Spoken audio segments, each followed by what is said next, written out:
ഞാൻ മുദ്രപത്രം പ്രിന്റ് ചെയ്യുന്ന സ്ഥലത്ത് നിന്ന് വിളിക്കുന്ന. പെട്ടെന്ന് വന്ന് അവരെ അറസ്റ്റ് ചെയ്യാം.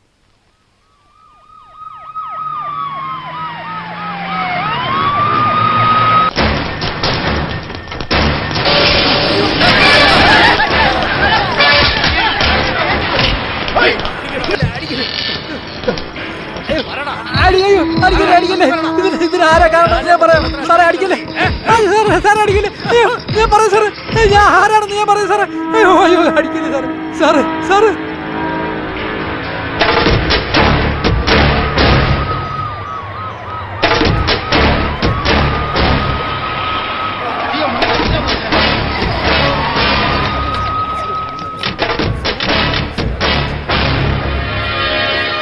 വ്യാജമുദ്രപത്ര കേസിൽ താങ്കളുടെ പേരിൽ 1000 കോടിയുടെ അഴിമതി ആരോപണം ഉണ്ടല്ലോ.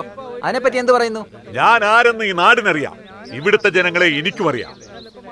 നിങ്ങൾ ആരാണെന്ന് എനിക്കറിയാം, ഞാൻ ആരാണെന്ന് നിങ്ങൾക്ക് മനസ്സിലാകും. ഈ കേസിന്റെ വിധി നിങ്ങൾക്ക് പ്രതികൂലമായ ഭരണം പോവാൻ സാധ്യതയുണ്ടോ? മേഘത്തെ കൂരിരുൾ മറച്ചാലും കാലം പോകുമ്പോൾ കൂരിരുൾ മറഞ്ഞു പോകും. തമസോമാ ജ്യോതിർഗമയാന്നല്ലേ. സാറൊന്നും മനസ്സിലാവുന്നില്ല. ഞങ്ങളൊന്ന് ചോദിക്കുന്നു, നിങ്ങൾ വേറെന്തോ പറയുന്നു. വളരട്ടെ കേരളം, ഉണരട്ടെ ഭൂമി, തിളങ്ങട്ടെ ഭാരതം. ഇരുവിഭാഗങ്ങളുടെയും വാദങ്ങൾ കേട്ടതിനു ശേഷം ഈ കേസിൽ നമ്മുടെ രാജ്യത്തിലെ വിവിധ സംസ്ഥാനങ്ങളിലുള്ള അധികാരം വഹിക്കുന്നവർ ഈ കേസിൽ ഉൾപ്പെട്ടതായി സംശയം ബലപ്പെട്ടിരിക്കുന്നു. ഈ അഴിമതി നമ്മുടെ രാജ്യത്തിന്റെ സമ്പദ് വ്യവസ്ഥയെ അട്ടിമറിക്കുന്നതായി കോടതി കണ്ടെത്തിയിരിക്കുന്നു. തുടർന്ന് ഈ കേസ് അന്വേഷിക്കുന്നതിനുള്ള അധികാരം സംസ്ഥാനങ്ങൾക്ക് വിട്ടുകൊടുത്താൽ രാഷ്ട്രീയ അധികാര സ്വാധീനത്തിലൂടെ സത്യസന്ധമായ കേസന്വേഷണത്തിന്റെ ദിശ മാറ്റാൻ സാധ്യതയുണ്ട്. അതുകൊണ്ട് ശരിയായ പ്രതികളെ നിയമത്തിന്റെ മുന്നിൽ കൊണ്ടുവരാൻ ഈ കേസ് CBIക്ക് കൈമാറാൻ കോടതി ഉത്തരവിടുന്നു.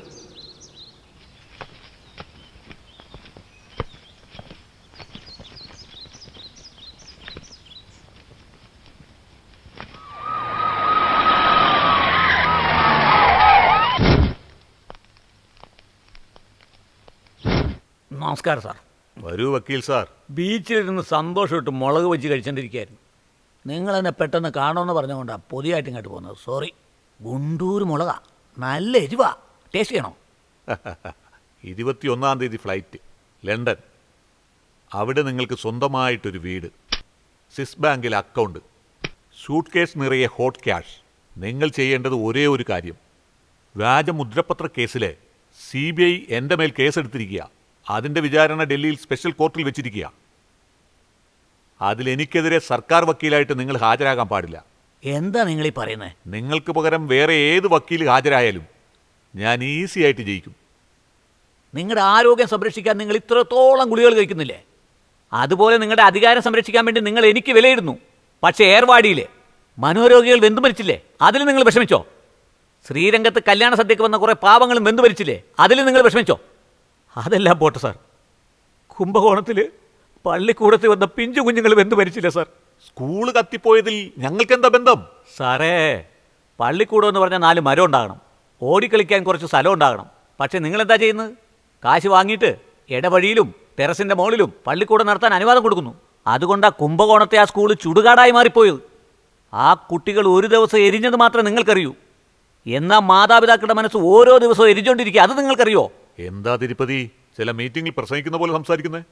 നിങ്ങൾ ആരോടോ സംസാരിക്കണമെന്ന് അറിയാലോ. അയ്യോ, നിങ്ങളെ കൊണ്ട് എന്നെ ഒന്നും ചെയ്യാൻ പറ്റില്ല സാറേ. എൻ്റെ മൂവ്മെൻറ്റ്സ് ഒക്കെ CBI നല്ല ക്ലോസ് ആയി വാച്ച് ചെയ്തുകൊണ്ടിരിക്കുക. എൻ്റെ ശരീരത്തിലൊരു പോറൽ വീണാ നിങ്ങളെ തൂക്കിയെടുത്ത് എല്ലാം പുറത്തു വിടും.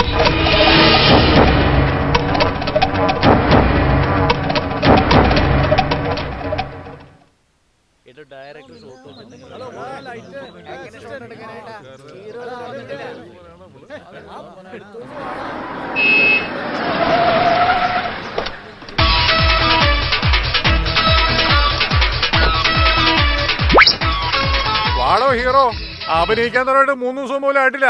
അപ്പോഴേക്ക് ലേറ്റ് ആയി വരാൻ തുടങ്ങിയോ? സാർ, വഴിയിൽ ട്രാഫിക് ജാം ആയിരുന്നു. അതിന് കാലിലൊന്നും വീഴൊന്നും വേണ്ടാട്ടാ. സാറേ, എന്നോട് ഇപ്പൊ കാലിലേക്ക് വീഴും. വലിയ ഹീറോ ആയി കഴിയുമ്പേ കാല് വാരും നീയൊക്കെ. എനിക്ക് അറിയാതൊക്കെ ഞാൻ എത്ര ഹീറോ കണ്ടോ. എണീക്കണോ സാർ? എന്തിനാണ് സാർ നിങ്ങൾ എല്ലാരും കൂട്ടത്തിൽ എന്നെ പെടുത്തിയത്? എന്റെ ശരീരത്തിൽ ഒരു തുള്ളി രക്തശേഷിക്കും വരെ ഞാൻ നിങ്ങളെ മറക്കില്ല സാർ. കറക്റ്റ്. ഇതാണ് നീ സീനിൽ പറയേണ്ട ഡയലോഗ്. നീ ഫാക്ടറി ഓണറുടെ മോൻ, സ്വന്തം അച്ഛനെ എതിർത്ത് ഈ ഫാക്ടറി തൊഴിലാളികൾക്ക് വേണ്ടി സമരം ചെയ്യുന്നു. Camera action. സമരം ചെയ്യും, സമരം ചെയ്യും, സമരം ചെയ്യും, സമരം ചെയ്യും, സമരം ചെയ്യും, സമരം ചെയ്യും, സമരം ചെയ്യും, സമരം ചെയ്യും, അവസാനം വരെ പോരാടും. സമരം ചെയ്യും, സമരം ചെയ്യും. അവസാനം വരെ. ഓക്കെ. അധ്വാനിച്ചാലേ ഉയരൂ. Good morning sir. സാർ ഒരു ഓട്ടോഗ്രാഫ്. ഓട്ടോഗ്രാഫ് എന്റെ ഞാൻ അഭിനയിക്കാൻ വന്നിട്ട് 3 ദിവസമായിട്ടുള്ളൂ സാർ. കുഴപ്പമില്ല സാർ. എന്നാലൊരു അലൈപ്പായത സിനിമയ്ക്ക് വേണ്ടി മാധവൻ ഇതേ സ്ഥലത്ത് വെച്ച് അഭിനയിച്ചു സാർ. അന്ന് അദ്ദേഹത്തിന്റെ പേഴ്സണാലിറ്റി കണ്ടിട്ട് ഭാവിയിൽ നിങ്ങൾ വലിയ ആളാവെന്ന് പറഞ്ഞ ഒരേ ഒരാൾ ഞാനാണ് സാർ.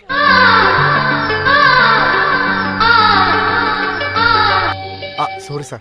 ഇരിക്കെ സാർ നിങ്ങൾ എത്ര സിൻസിയറായിട്ട് അഭിനയിക്കുന്നത്. പക്ഷേ ഡയറക്ടർ സാർ. ഡയറക്ടർ? അയ്യോ, ഒരിക്കലും ഞാൻ ഡയറക്ടറെ കുറ്റം പറഞ്ഞല്ല സാർ. അദ്ദേഹം ഒരു മാസ്റ്റർ. അദ്ദേഹം വടിയെടുത്ത് നിങ്ങൾക്ക് 2 അടി തന്നാലും കുഴപ്പമില്ല. പക്ഷേ ഷൂട്ടിംഗ് കഴിഞ്ഞതിന് ശേഷം ഈ ക്യാമറമാൻ, അസിസ്റ്റന്റ് ഡയറക്ടർ എല്ലാവരെയും വിളിച്ചിരുത്തിയിട്ട് നിങ്ങളെക്കുറിച്ച് വളരെ മോശമായിട്ട് സംസാരിക്കുക. അതിന് എന്ത് ചെയ്യണമെന്ന് നിങ്ങൾ പറയുന്നത്? സാറേ ഓണറടി. സാർ ആദ്യം ഈ കമ്പനി ഭക്ഷണം എടുത്ത് ഒഴിവാക്കുക സാർ. അയ്യോ, പണ്ട് എനിക്ക് ഇതുപോലും കിട്ടിയിട്ടില്ലായിരുന്നു സാർ. പണ്ട് നമ്മൾ ഭക്ഷണത്തിന് വേണ്ടിയോ എൻ്റെ വായിന്ന് എന്തെങ്കിലും വന്നു പോകും സാർ. സാർ നിങ്ങളിപ്പോൾ ഒരു ഹീറോ ആണ് സാർ. നേരെ 5 സ്റ്റാർ ഹോട്ടലിലേക്ക് വിട്ടോ. ആദ്യം ഒരു കുഞ്ഞു മയക്കം, പറ്റിയ ഒരു കേസുകാരനെ കൂടെ കൂട്ടിക്കോ.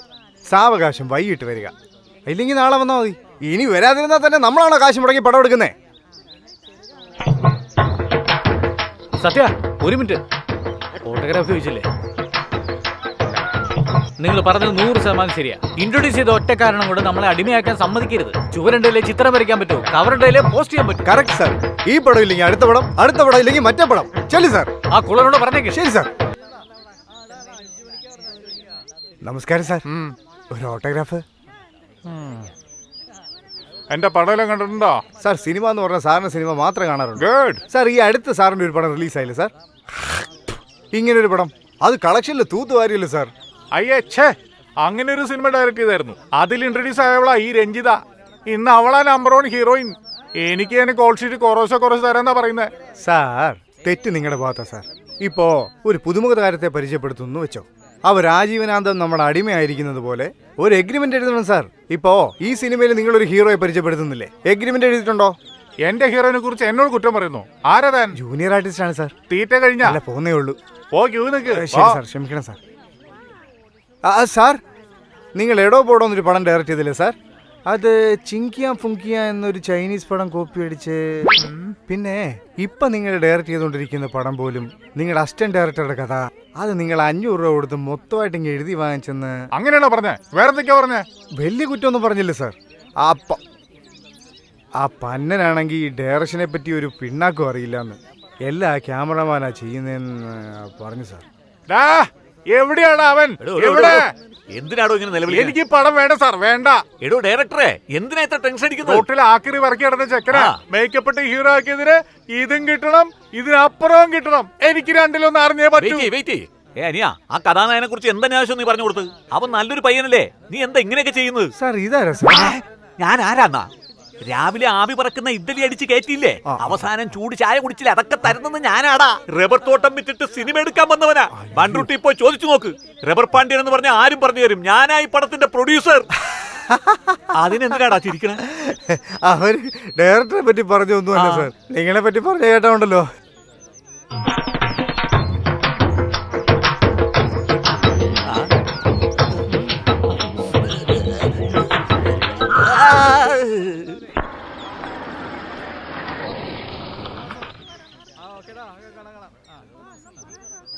Good evening sir. ഇവിടെ വാടോ. എന്താ ഉള്ളിൽ ഷൂട്ടിംഗ് നടക്കുന്നുണ്ടല്ലോ?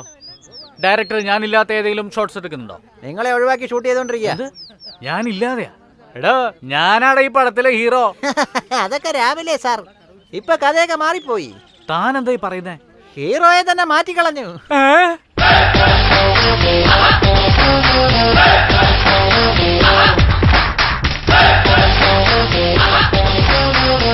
Shot 11 take 1. കുയിലിന്റെ അമ്മ കൊക്കിനെ വളർത്തി, കോഴിയെ വളർത്തി, കുരുവിയെ വളർത്തി, പക്ഷെ ടർക്കി കോഴിയെ മാത്രം വളർത്തിയില്ല. ഓഷ്, ഈ ബുദ്ധിമാനെ മാത്രം വളർത്തി. ഇതെങ്ങനെയുണ്ട്? സീറ്റ് വലിച്ചൊരു സൈലായിട്ട് പിടിച്ച സൂപ്പർ സ്റ്റാർ ആവാൻ പറ്റുമോ? 1000 സ്റ്റാർ വന്നാലും അവര് തന്നെ നമ്മുടെ സൂപ്പർ സ്റ്റാർ. സ്റ്റൈല് മാറ്റി പറയണോ. ടേക്ക് 2. കുയിലേ, ഇതൊരു ഇരുണ്ട ചരിത്രം. എന്റെ അമ്മ കുരുവിയെ വളർത്തി, കോഴിയെ വളർത്തി, കൊക്കിനെ വളർത്തി. പക്ഷെ ടർക്കി കോഴിയെ മാത്രം വളർത്തിയില്ല.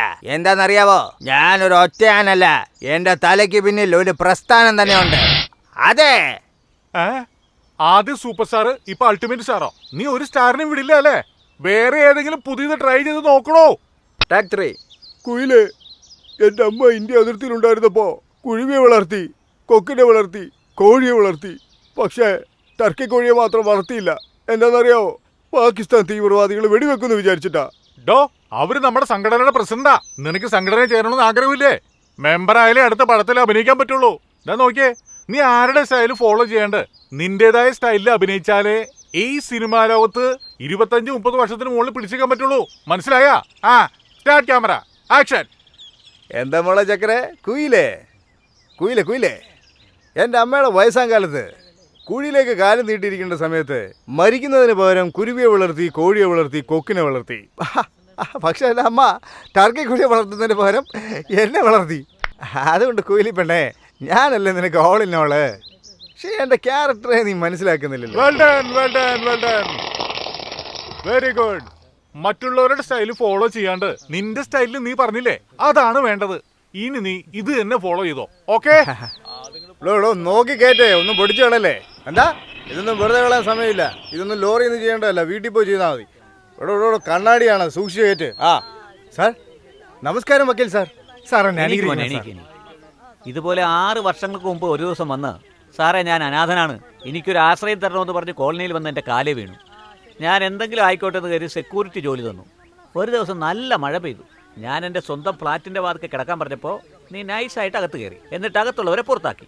ഇപ്പോൾ 6 വർഷമായി വാടക തരാണ്ട് പറ്റിച്ചോണ്ടിരിക്കുക. സാർ ഇപ്പൊ വേണമെങ്കിൽ സാറിന്റെ എമൗണ്ട് എനിക്ക് ഒറ്റ ദിവസം കൊണ്ട് സെറ്റിൽ ചെയ്യാൻ പറ്റും. പക്ഷെ നമ്മുടെ രണ്ടിന്റെ ഇടയിലുള്ള ഒരു ബന്ധത്തിന്റെ പാലം ഉണ്ടല്ലോ, അത് തകരാതിരിക്കാനാണ് ഞാൻ നോക്കുന്നത്. നിന്നെപ്പോലെ ഒരു ഫ്രോഡുമായിട്ടുള്ള ബന്ധം നിലനിർത്തുന്നതിൽ ഭേദം ആ ബന്ധത്തിന്റെ പാലം ബോംബ് വെച്ച് തകർക്കുന്നതാ. അല്ല, ഇവിടുന്ന് ഒഴിഞ്ഞു പോയിട്ട് ഇനി ആരെ പറ്റിക്കാനുള്ള പ്ലാനാ? അയ്യോ, അങ്ങനെയുള്ള പ്ലാനൊന്നും എനിക്കില്ല സാർ.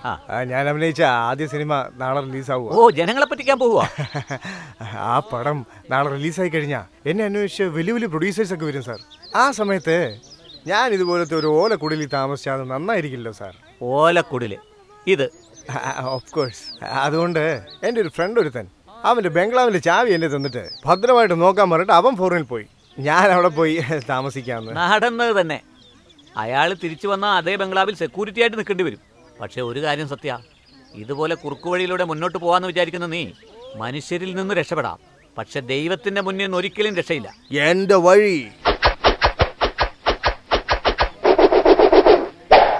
കുറുക്കു വഴി. സാർ ഞങ്ങൾ എട്ടപ്പ സിനിമാ കമ്പനിന്നാണ് വിളിക്കുന്നത്. തൃശ്ശൂരിലെ മോർണിംഗ് ഷോ എങ്ങനെയുണ്ട് സാർ? എന്ത്, ഒരു ഈച്ച പോലും ഇല്ലെന്നോ? തിയേറ്ററിൽ മൊത്തം 10 പേരേ ഉള്ളെന്നോ? അതും തിയേറ്ററിലെ പണിക്കാരാ? മധുരയിൽ നിന്ന് ഫോൺ വന്നു, നമ്മുടെ പടം റിലീസായതറിഞ്ഞ് ആ ഏരിയ മൊത്തം കാലിയായി. ഹർത്താലൊക്കെ നടന്ന 1-2 പേരെങ്കിലും അങ്ങോട്ടും ഇങ്ങോട്ടും നടക്കുന്ന കാണാം. ഇത് അതുപോലും ഇല്ലെന്ന്. എന്തിനാ കരയുന്നേ?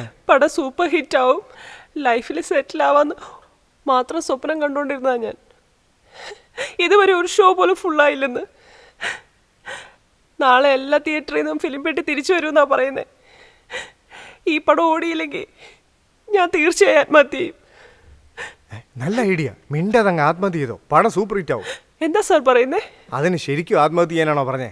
ചുമ്മാ ആത്മഹത്യ ചെയ്യുന്ന പോലെ അഭിനയിക്കേ. അടുത്ത ദിവസം പേപ്പറിലൊക്കെ വെണ്ടയ്ക്ക അക്ഷരത്തില് നടി നന്ദിനി ആത്മഹത്യ ശ്രമം എന്ന് ന്യൂസ് വരും. പടം ഭയങ്കര പിക്കപ്പായി സൂപ്പർ ഹിറ്റ് ആവല്ലേ? മനസ്സിലായി മനസ്സിലായി. നിങ്ങൾ പോയിസൺ എന്താ വേണ്ടെന്ന് ആലോചിക്കല്ലേ? വിഷബോട്ടിൽ ഞാൻ കയ്യോടെ കൊണ്ടുവന്നിട്ടുണ്ട്, കണ്ടോ? അയ്യോ, നിങ്ങൾ എന്താ ഈ ആലോചിക്കുന്നേ? കുടിക്കാനാണോ പോന്നേ? കുടിക്കുന്ന പോലെ അഭിനയിക്കാനല്ലേ പോന്നേ? ഇങ്ങോട്ട് ഒന്നുമില്ല. എനിക്ക് വേണ്ട.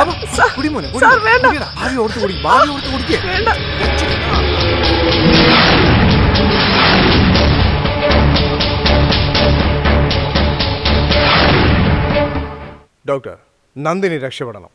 പക്ഷെ ആശുപത്രിയിൽ നിന്ന് പുറത്തു വരാൻ കുറച്ച് നാളെടുക്കും.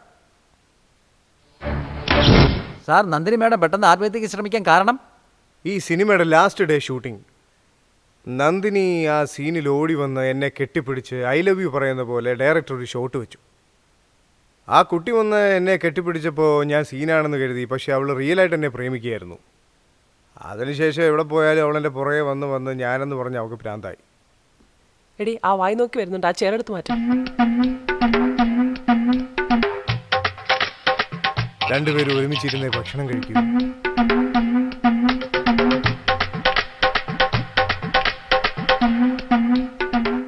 ഈ ലവ് സ്റ്റോറിയുടെ ക്ലൈമാക്സ് ഇന്ന് എൻ്റെ വീട്ടിൽ വെച്ചാണ് സംഭവിച്ചത്.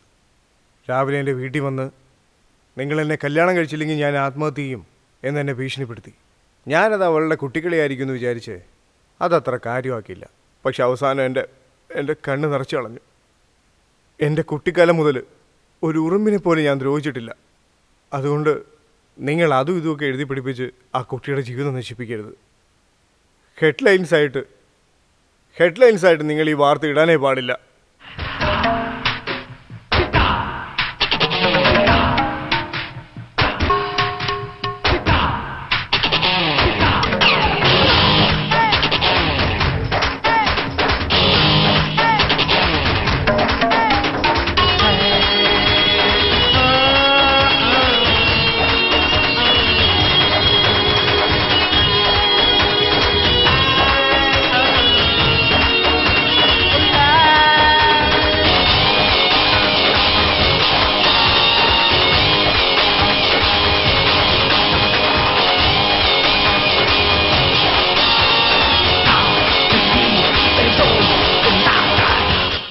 Hi please sit down.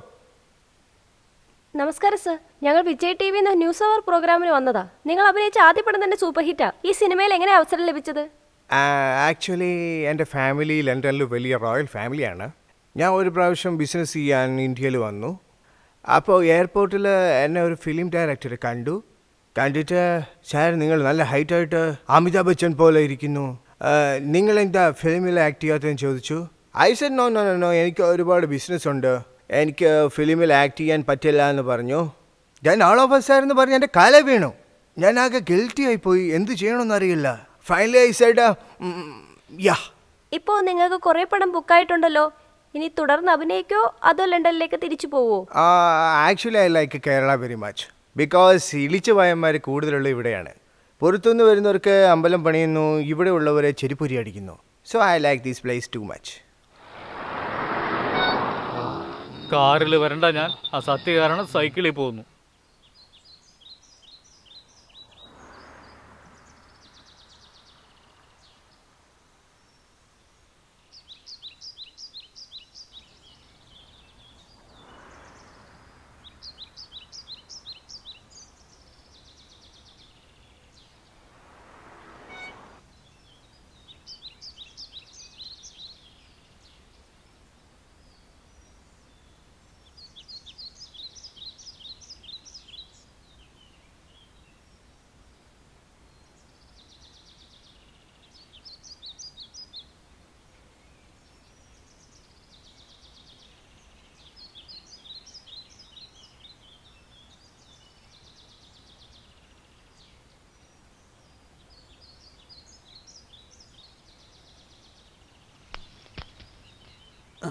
Sir, ചോദിക്കുന്നോണ്ടൊന്നും തോന്നരുത്.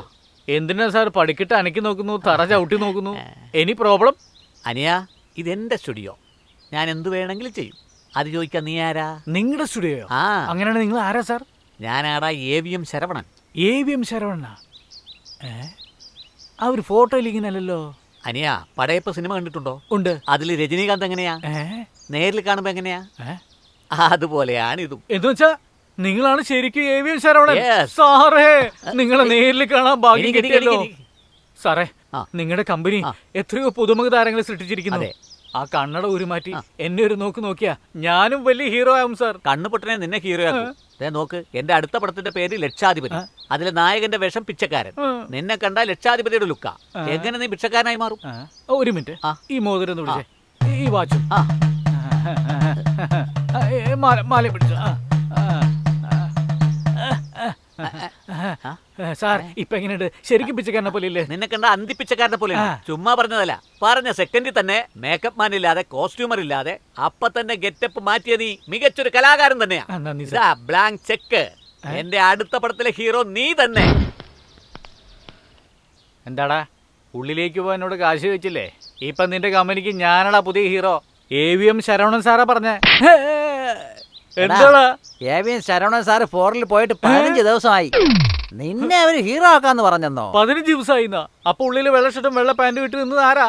വെള്ള ഷർട്ടും വെള്ള പാന്റും ഇട്ട എല്ലാരും ശരവണൻ സാറിനെ പോലെ ആവണം. ഇല്ല, കൈയും കെട്ടി നിന്നല്ലോ.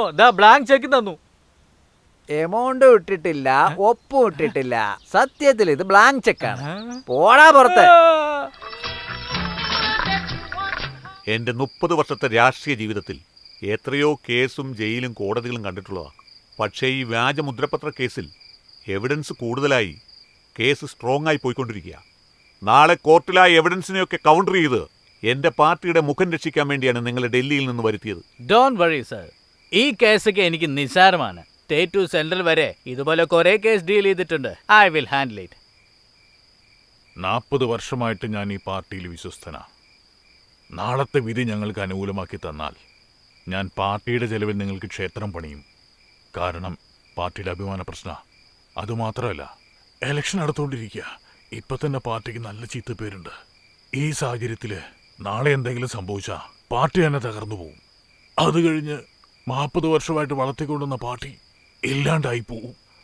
എങ്ങനെയെങ്കിലും നാളത്തെ വിധി ഞങ്ങൾക്ക് അനുകൂലമാക്കി തരണം സർ. ഞാൻ കാല് പിടിച്ച് അപേക്ഷിക്കുക. അയ്യോ, വീണു. എന്ത് പറ്റി അറിവാനന്തം? കഴിച്ചത് അധികമായി. മോളിന്ന് താഴേക്ക് വീണു.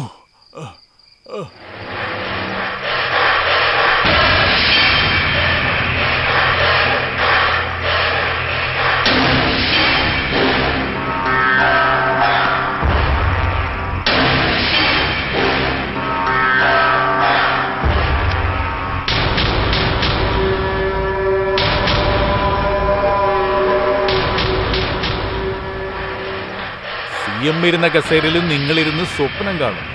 കില്ലാടിയാണല്ലോ നിങ്ങൾ തന്നെ തള്ളിയിട്ട് പൂസായി താഴെ വീണാന്ന് പറഞ്ഞ കഥയുണ്ടാക്കിയിട്ട് എല്ലാരെയും വിശ്വസിപ്പിച്ച് കളഞ്ഞല്ലോ. രാഷ്ട്രീയത്തിൽ ഒരുവനില്ലാണ്ടാക്കിയില്ലേ നമുക്ക് മുന്നേറാൻ പറ്റും. 33 വർഷമായിട്ട് ഞാൻ ഈ പാർട്ടിയിൽ കഷ്ടപ്പെട്ടുകൊണ്ടിരിക്കുക. വ്യാജപത്ര കേസിൽ മുഖ്യമന്ത്രി അകത്താകണം. അടുത്ത മുഖ്യമന്ത്രിയായി എനിക്ക് വരണം. ഡോ, കഥ പറയാൻ വന്നിട്ട് എന്റെ മോന്തെ നോക്കിയിരുന്നിട്ട് എന്താ കാര്യം? കഥ പറയടോ. പറയാം സാർ. ഈ കഥയിൽ കഷ്ടപ്പെടുന്ന ഒരു കുടുംബം. അച്ഛന് കണ്ണു കാണില്ല സാർ. അമ്മ തളർന്നു കിടക്കുന്നു. ചേച്ചിക്ക് ബ്രെയിൻ ട്യൂമർ ആണ് സാർ. അനിയത്തിക്ക് ചട്ടാണ് സാർ. അനിയന് ഊമയാണ് സാർ.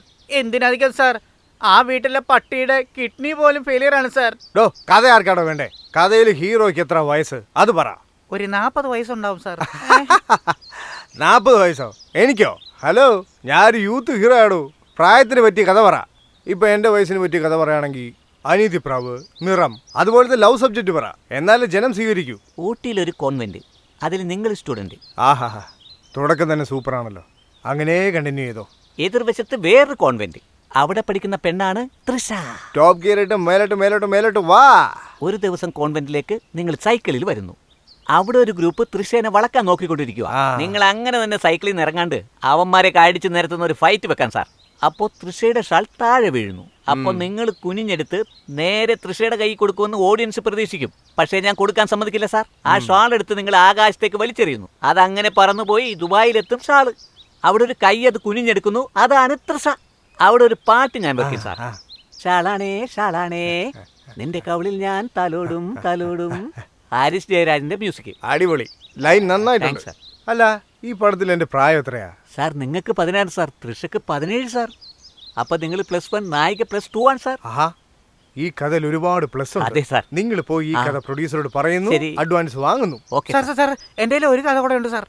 വേറെ കഥയോ? സാറിന്റെ കഥ എത്ര വരുമോ? പറയാ, കേട്ടോളൂ സാർ. പറ. ഒരു അമ്മ പ്രസവവേദന കരയുന്നു സാർ. അവർ എത്രയും പെട്ടെന്ന് ഹോസ്പിറ്റലിൽ എത്തിക്കുന്നു. ചുമ്മാ എന്തോടോ ആശുപത്രി രോഗമെന്ന്. സാർ മുഴുവൻ പറയട്ടെ സാർ. അവർ പ്രസവവേദന കൊണ്ട് പൊളയുമ്പോ വീൽ നിന്ന് ശബ്ദത്തോടെ കുഞ്ഞുണ്ടാകുന്നു സാർ. പുറത്ത് കാത്തു നിന്നവരെല്ലാം അകത്ത് ചെന്ന് നോക്കുമ്പോ ആ കുഞ്ഞുണ്ടല്ലോ നിങ്ങളാണ് സാർ. ഇത് 100% ഓക്കെ സാർ. ഇങ്ങനൊരു കഥയ്ക്ക് വേണ്ടിയാ ഞാൻ കാലങ്ങളായി വല വീശി തേടിക്കൊണ്ടാണെന്ന്. കിട്ടിപ്പോയി.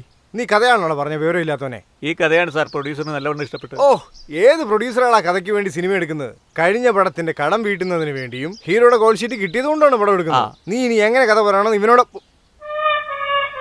സാറിൻ്റെ അടുത്ത് പോയി പഠിക്കും. സാർ കഥ ഓക്കെ സാർ, ഈ കഥ പോയി എൻ്റെ പ്രൊഡ്യൂസറോട് പറഞ്ഞേക്കെ.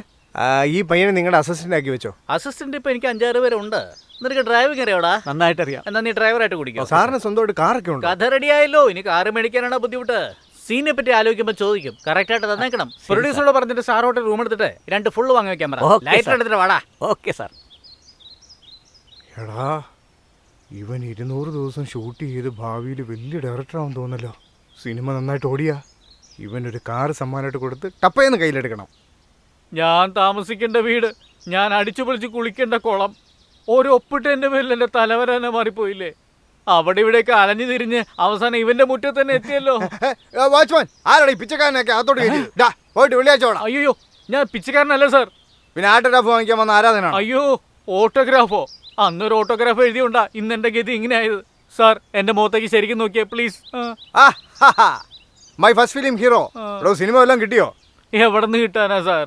TV സീരിയലൊക്കെ നോക്കായിരുന്നില്ലേ? ദുരന്ത നായന്മാർക്കൊക്കെ അതാ നല്ലത്. അതിന് ട്രൈ ചെയ്തല്ലോ.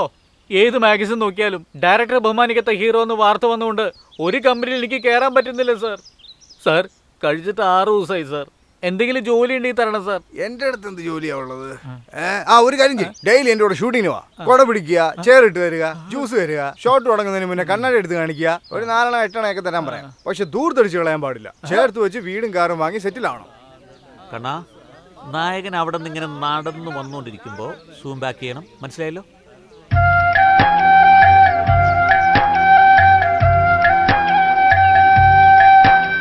എന്തിനാ കരയുന്നേ? നിനക്ക് ഹീറോ ആവാൻ പറ്റാത്തോണ്ടാ? നിങ്ങളൊക്കെ ഹീറോ ആയാലോ നിർത്താൻ കരയുന്നത്? അതിന് ജനങ്ങൾ കരഞ്ഞോളൂ, നീ വേടാ. സാറേ, ഷോട്ട് റെഡി. എന്താ സീന്? നിങ്ങൾ നടന്നു വന്നുകൊണ്ടിരിക്കുമ്പോൾ നിങ്ങളുടെ കാലടിയിലെ മണ്ണെടുത്ത് അവർ ഭസ്മം പോലെ കുറി വരയ്ക്കും. അതെ ഡയറക്ടറെ, ആ. കാൽ കീഴിലെ മണ്ണെടുത്ത് നെറ്റിയിൽ ഭസ്മം പോലെ കുറിവരച്ച അപ്പൊ അമ്പലത്തിൽ ഇരിക്കുന്ന ഭസ്മൊക്കെ പാടത്തിൽ കൃഷി ചെയ്യണമെന്നാ? ഏതിനൊക്കെ എന്തൊക്കെ ഉപയോഗിക്കുന്നോ അതിനൊക്കെ അത് തന്നെ ഉപയോഗിക്കുക. അതൊന്നും അല്ലാതെ കാൽ കീഴിലെ മണ്ണെടുത്ത് നെറ്റിയിൽ ഭസ്മക്കുറി വരച്ച ചോറി വന്ന് വഴുക്കും. കണ്ടവരൊക്കെ ചവിട്ടി നടന്ന സ്ഥലമല്ലേ? നോക്കി, സീൻ മാത്രം മാറ്റിയാ പോരാ, കഥ തന്നെ മാറ്റണം. അല്ലെങ്കിൽ ഷൂട്ടിംഗ് ക്യാൻസൽ. സാർ, ശരിക്കും ഷൂട്ടിംഗ് ക്യാൻസൽ ആകാൻ പോവാണ് സാർ. എന്തിനാടാ? ഹീറോയിൻ പ്രശ്നം ഉണ്ടാക്കുകയാണ്. അവരുവോ? നമസ്കാരം സത്യ സാർ. നമസ്കാരം. എന്താ പ്രശ്നം? ഇത് ന്യായമാണോ എന്ന് പറയൂ സാർ. ഡയറക്ടർ കഥ പറഞ്ഞപ്പോ ഗ്രാമീണ കഥയാ, ചുവട് സാരി കൊടുത്ത് വരാൻ പറഞ്ഞു. ഇപ്പൊ എന്നോട് സ്വിമ്മിംഗ് സൂട്ട് ഇട്ട് വരാൻ പറയുന്നു. എന്താ കൂട്ടി, നീന്തുന്ന സീൻ എടുക്കുമ്പോ 8 മുഴ സാരി കൊടുത്ത് നീന്താൻ പറ്റുമോ? സോറി സാർ, ഞാൻ ഫാമിലി സബ്ജക്റ്റിൽ മാത്രമേ അഭിനയിക്കൂ. കുടുംബ പ്രേക്ഷകരുടെ കഥാപാത്രമാണെന്ന്. എന്നാ ഒരു കാര്യം ചെയ്യും, എല്ലാ ദിവസവും രാവിലെ ഒരു ഗ്ലാസ് ഗ്ലിസറിൻ കുടിച്ചിട്ട് പോയി TV സീരിയലിൽ പോയി കരയേ. TV സീരിയലിനെ കളിയാക്കണ്ട sir. ഫ്യൂച്ചറിൽ സാറും അങ്ങോട്ട് വരേണ്ടി വരും. ശരി ശരി ഡയറക്ടർ സാർ, ഇന്നാ നിങ്ങൾ തന്ന അഡ്വാൻസ് ചെക്ക്. അയ്യോ, ചെക്ക് അനാവശ്യമായിട്ട് വലിച്ചെറിഞ്ഞിട്ട് പോവുകയെ. എന്റെ സാറേ, നിങ്ങളുടെ കോൾ ഷീറ്റ് കിട്ടാൻ 6 മാസമാണ് കാത്തിരുന്നത്. ഇപ്പൊ വേറെ ഹീറോയിനെ എവിടെ പോയി കണ്ടുപിടിക്കാൻ? ഇതാണോ പുതിയതായിട്ട് വന്ന ഐശ്വര്യ? ഇവളുടെ കൂടെ അഭിനയിച്ചു കഴിഞ്ഞാൽ നമ്പർ 1 ആയിട്ട് മാറാം. തെലുങ്ക്, കന്നഡ, മലയാളം എല്ലാത്തിനും നമ്പർ 1 ഹീറോയിൻ ഇവളാ. ശരിക്കും അന്വേഷിച്ചോ? മലയാളത്തിൽ മാർക്കറ്റ് ഇല്ലെങ്കിൽ തെലുങ്ക്, കന്നഡ എന്നൊക്കെ നുണ പറയുള്ളൂമാര്. ഇവളെങ്ങാനും എന്റെ കൂടെ അഭിനയിക്കാൻ തയ്യാറായ എന്റെ ഈ പടത്തിലെ മുഴുവൻ ശമ്പളം ഞാൻ വേണ്ടെന്ന് വെക്കും. ഉടനെ കാൾ ഷീറ്റ് വാങ്ങിക്കാൻ നോക്ക്. Excuse me madam, you want act with main hero Kerala Sathya. അയ്യോ madam madam madam madam madam madam please please, ഒരു ചെറിയ തെറ്റ് പറ്റി മേഡം. ഞാൻ ചോദിക്കാൻ പറഞ്ഞത് നിങ്ങളോടല്ല. നിങ്ങളുടെ ഗ്രൂപ്പിൽ ഐശ്വര്യ എന്ന് പറഞ്ഞൊരു കുട്ടി ഡാൻസ് കളിക്കുന്നില്ലേ? അവരെ അന്വേഷിക്കാൻ പറഞ്ഞപ്പോൾ ഇവർ ധൃതിയിൽ നിങ്ങളോടാ ചോദിച്ചു. സോറി. നിങ്ങൾക്ക് വല്ല ബോധമുണ്ടോ സാർ? അവരുടെ റേഞ്ച് എന്താ, എൻ്റെ റേഞ്ച് എന്താ? നിലാവിനെ ദൂരെ നിന്ന് കണ്ട് ആസ്വദിക്കണം, അല്ലാതെ അതിനകത്ത് കുടില് കെട്ടി കുടുംബം നടത്താൻ പറ്റുമോ? മേഡം, ഞാൻ എത്ര വലിയ നടനായാലും നിങ്ങൾക്കുള്ള കോടിക്കണക്കിന് ആരാധകരിൽ ഒരുവനായി ഞാനൊരു മൂലയ്ക്ക് മുട്ടുകുത്തിയിരിക്കുക, അത്രേ ഉള്ളൂ. ഒരു ഓട്ടോഗ്രാഫ് ഇടല്ലേ വേണം, ഇടല്ലേ വേണം, പേര് താഴെ ഇടല്ലേ പ്ലീസ്. എന്നെ സാറേ ആലോചിക്കുന്നേ? വേറൊരു സൂപ്പർ ഐഡിയ ഉണ്ട്. അവളൊരു ഹിസ്റ്റോറിക്കൽ സിനിമയിൽ അഭിനയിക്കുന്നുണ്ട്. അതുകൊണ്ട് അവൾ കളരിപ്പയറ്റ് പഠിക്കണമെന്ന് ആഗ്രഹിക്കുന്നുണ്ട്. അവൾക്ക് മുമ്പേ നിങ്ങൾ ഏതെങ്കിലും ഒരു ഗുരുവിൻ്റെ കയ്യോ കാലോ പിടിച്ച് നിങ്ങൾ കളരിപ്പയറ്റ് പഠിച്ച് അവളെ പഠിപ്പിച്ചു കൊടുത്താൽ നിങ്ങൾക്ക് അവളുടെ കൂടെ ഹീറോ ആയിട്ട് അഭിനയിക്കും.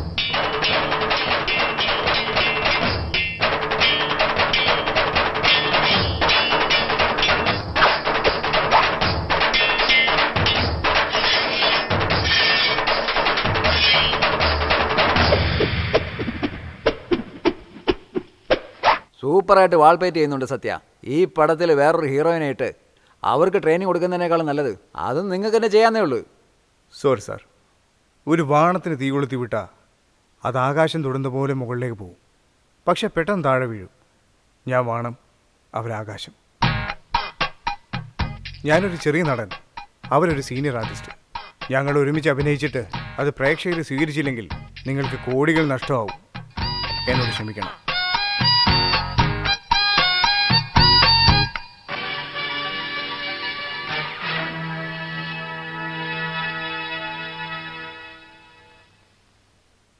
നമസ്കാരം.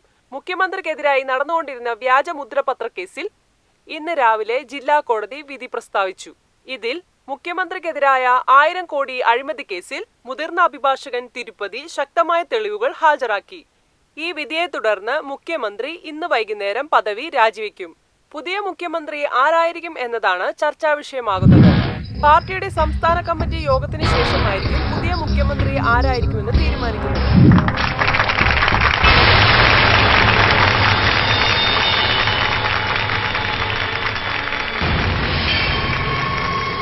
വരൂ അനന്തം. നമ്മുടെ പാർട്ടിയിൽ എന്നെപ്പോലെ ഇവരെല്ലാവരും കുറേ വർഷങ്ങളായി കഷ്ടപ്പെട്ടിട്ടുണ്ട്. പ്രിയ സുഹൃത്ത് നമശിവായം, പ്രിയപ്പെട്ട ആശിത്തമ്പി, ബഹുമാനപ്പെട്ട അയ്യാസ്വാമി, മുതിർന്ന നേതാവ് നെല്ലൈ സ്വാമി, ഇവരെല്ലാം പാർട്ടിയുടെ ശക്തമായ തൂണുകളായി നിന്നിട്ടുണ്ട്. ഇവരിൽ ഒരാളെ മുഖ്യമന്ത്രിയെ തീരുമാനിച്ചാൽ മറ്റുള്ളവർക്കത് അതൃപ്തിയായി മാറും. അതാണ് എൻ്റെ മകനെ തന്നെ സീമാക്കാൻ തീരുമാനിച്ചത്. അതിനാൽ പാർട്ടി സെക്രട്ടറി എന്ന നിലയിൽ ഞാനെടുത്ത തീരുമാനപ്രകാരം ഗവർണർക്ക് കൊടുക്കുന്ന ഒപ്പ് ശേഖരണത്തിൽ ആദ്യ ഒപ്പ് നിങ്ങളുടേതായിക്കോട്ടെ.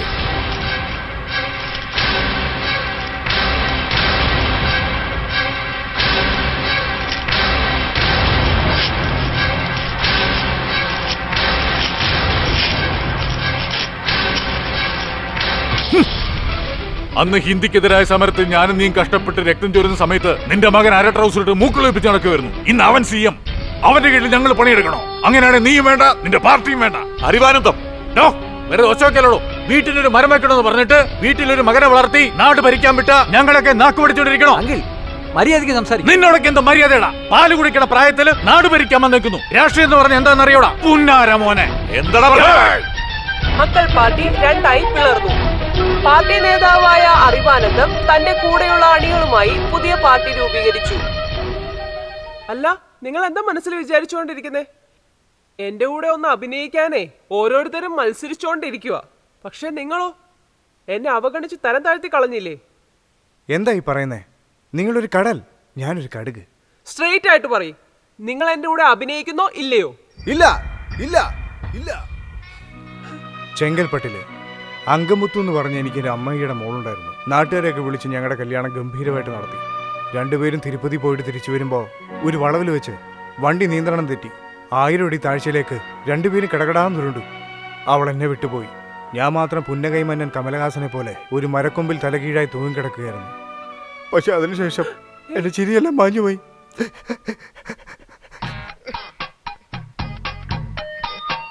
മരിച്ചുപോയ എന്റെ ഭാര്യ അങ്കമുത്തു കണ്ടാൽ നിങ്ങളെപ്പോലെ തന്നെ ഇരിക്കും. വിശ്വസിക്കാൻ പറ്റുന്നില്ലല്ലേ?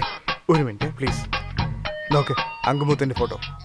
ഇത് ഞാനൊരു പടത്തില് നാടൻ പെൺകുട്ടിയായിട്ട് അഭിനയിച്ചായിരുന്നു. ആ സ്റ്റില്ല് പോലെ ഉണ്ടല്ലോ. ആ സ്റ്റില്ല് തന്നെ ആടി ബോധമില്ലാത്തോളെ. അതെങ്ങനെയാന്ന് വെച്ചാ ആ സിനിമ കണ്ടതിന് ശേഷം ഞാനും എൻ്റെ ഭാര്യ അങ്കമുത്തും കടയിൽ പോയി അതേപോലൊരു സാരി വാങ്ങി അന്നെടുത്ത ഫോട്ടോയാണിത്. നിങ്ങൾക്കറിയുമോ എന്ന് എനിക്കറിയില്ല. ഞാൻ നടൻ മമ്മൂട്ടിയെ പോലെ ഒരു യഥാർത്ഥ കലാകാരനാണ്. നാളെ നിങ്ങളെ കെട്ടിപ്പിടിക്കേണ്ട പോലെ ഒരു സീൻ വന്നാ ഞാൻ എൻ്റെ ഭാര്യ അങ്കമുത്തു ആണെന്ന് വിചാരിച്ച് നിങ്ങളെ ഞാൻ റിയലായിട്ട് കെട്ടിപ്പിടിച്ചാ നിങ്ങൾ എൻ്റെ കരണക്കുറ്റി നോക്കി 2 പൊട്ടിച്ചെന്ന് വെച്ചോ, എൻ്റെ മാർക്കറ്റ് തന്നെ ക്ലോസ് ആവും. ദയവ് ചെയ്ത് എന്നെ വിട്ടേക്ക്. സത്യ, ഞാൻ അങ്ങനെയൊന്നും ചെയ്യില്ല. അത് ഞാൻ എങ്ങനെ വിശ്വസിക്കും? നിങ്ങൾക്കിപ്പോ വിശ്വാസം വരണം, അത്രയല്ലേ ഉള്ളൂ. അത് മതി.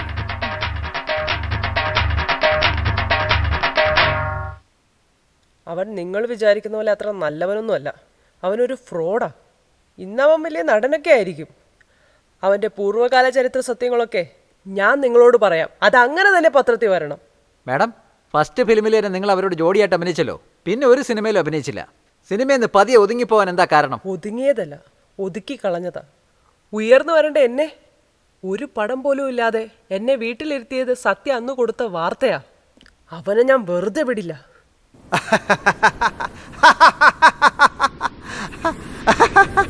അയ്യോ അയ്യോ അയ്യോ അമ്മ അമ്മേ ദിവസവും ദേവിയത് ഇങ്ങനെ ഒരു ഇന്റർവ്യൂ കൊടുക്ക്, അപ്പോഴേ വേദന മറന്ന് ചിരിക്കാൻ പറ്റൂ. യു ആർ സോ ഫണ്ണിയാ. എന്താ നോക്കുന്നേ? ആദ്യമായിട്ട് നിന്നെ എപ്പോൾ ഷൂട്ടിങ്ങിൽ വെച്ച് കണ്ടോ അപ്പോൾ എൻ്റെ മനസ്സിൽ ഇറാൻ ഇറാഖ് യുദ്ധം നിർത്തി വെച്ചു. അന്ന് തന്നെ തീരുമാനിച്ചു ഇതാണ് എൻ്റെ ഭാവി വധുവെന്ന്. അന്ന് ഞാൻ സാധാരണ ഒരു പാവപ്പെട്ട നടൻ. ഞാൻ നിന്നെ കല്യാണം കഴിച്ച് എൻ്റെ മാർക്കറ്റും പോയി, രണ്ടുപേരും തെരുവ് നീളെ പിച്ചെടുത്ത് എന്താ അവസ്ഥ? നന്ദിനി, ഒരു പണക്കാരൻ പ്രേമിച്ചാ മരിച്ചുപോയതെൻ്റെ മുദ്ദാസിന് വേണ്ടി താജ്മഹൽ വരെ പണിയും. പക്ഷെ ഒരു പാവപ്പെട്ടവൻ പ്രേമിച്ചാ ജീവിച്ചിരിക്കുന്നതിൻ്റെ കാമുകിയുടെ കഴുത്തിൽ ഒരു താലി പോലും കെട്ടാൻ പറ്റില്ല. അടുത്ത മാസം മൻമോഹൻ സിംഗിൻ്റെ പ്രസൻസിൽ അബ്ദുൽ കലാമിൻ്റെ അനുഗ്രഹത്തോടെ സോണിയാഗാന്ധി താലിയെടുത്ത് തന്ന് ഗംഭീരമായിട്ട് വിവാഹം നടത്താൻ തീരുമാനിച്ചിരിക്കുകയായിരുന്നു. ഇത്രയൊക്കെ പറഞ്ഞിട്ട് നിനക്ക് എന്നെ വിശ്വാസമായില്ലെങ്കിൽ അന്ന് നിന്നോട് ആത്മഹത്യ ചെയ്യാൻ വേണ്ടി അഭിനയിക്കാൻ പറഞ്ഞു. ഇന്ന് ഞാൻ ശരിക്കും സത്യ സത്യ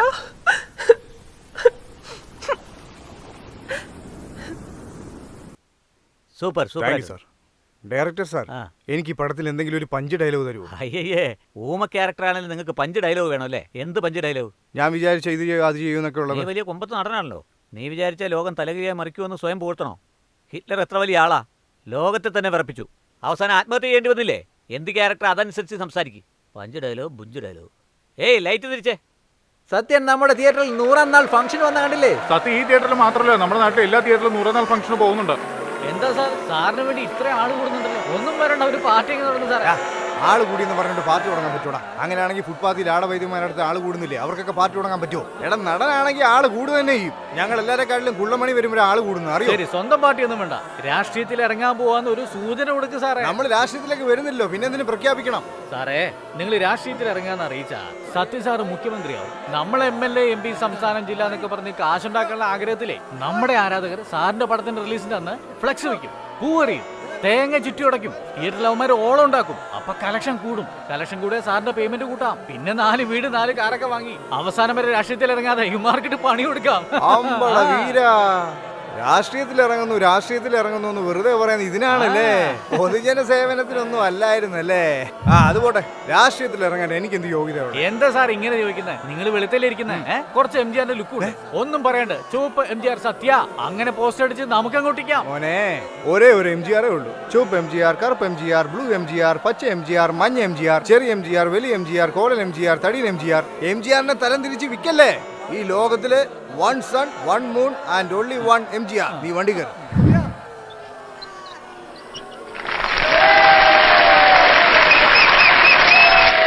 ഗർജിക്കുന്ന സിംഹങ്ങളെ, പായുന്ന പുലികളെ, വ്യാജമുദ്രപത്ര കേസിൽ കോടികൾ കൊള്ളയടിച്ച കള്ള പെരിച്ചാഴികളെ പൊതുജനങ്ങൾക്ക് കാണിച്ചു തരാൻ അറിവാനന്ദം അവർകൾ ആരംഭിച്ചിട്ടുള്ള പുതിയ പാർട്ടിയാണ് ഈ ജനനായക മക്കൾ പാർട്ടി.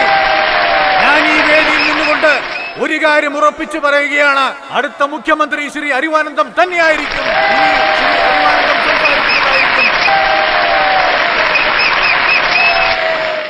എന്നെ വളർത്തിക്കൊണ്ടിരിക്കുന്ന ഈ നാടിന്റെ മക്കളെ കുടുംബരാഷ്ട്രീയം പാടില്ലെന്ന് നിർബന്ധമാക്കിക്കൊണ്ടാണ് ഈ പാർട്ടി ഞാൻ തുടങ്ങിയിരിക്കുന്നത്. എന്റെ ജീവിതകാലം മുഴുവനും നിങ്ങൾക്ക് വേണ്ടി കഷ്ടപ്പെടാൻ ഞാൻ തയ്യാറാണ്.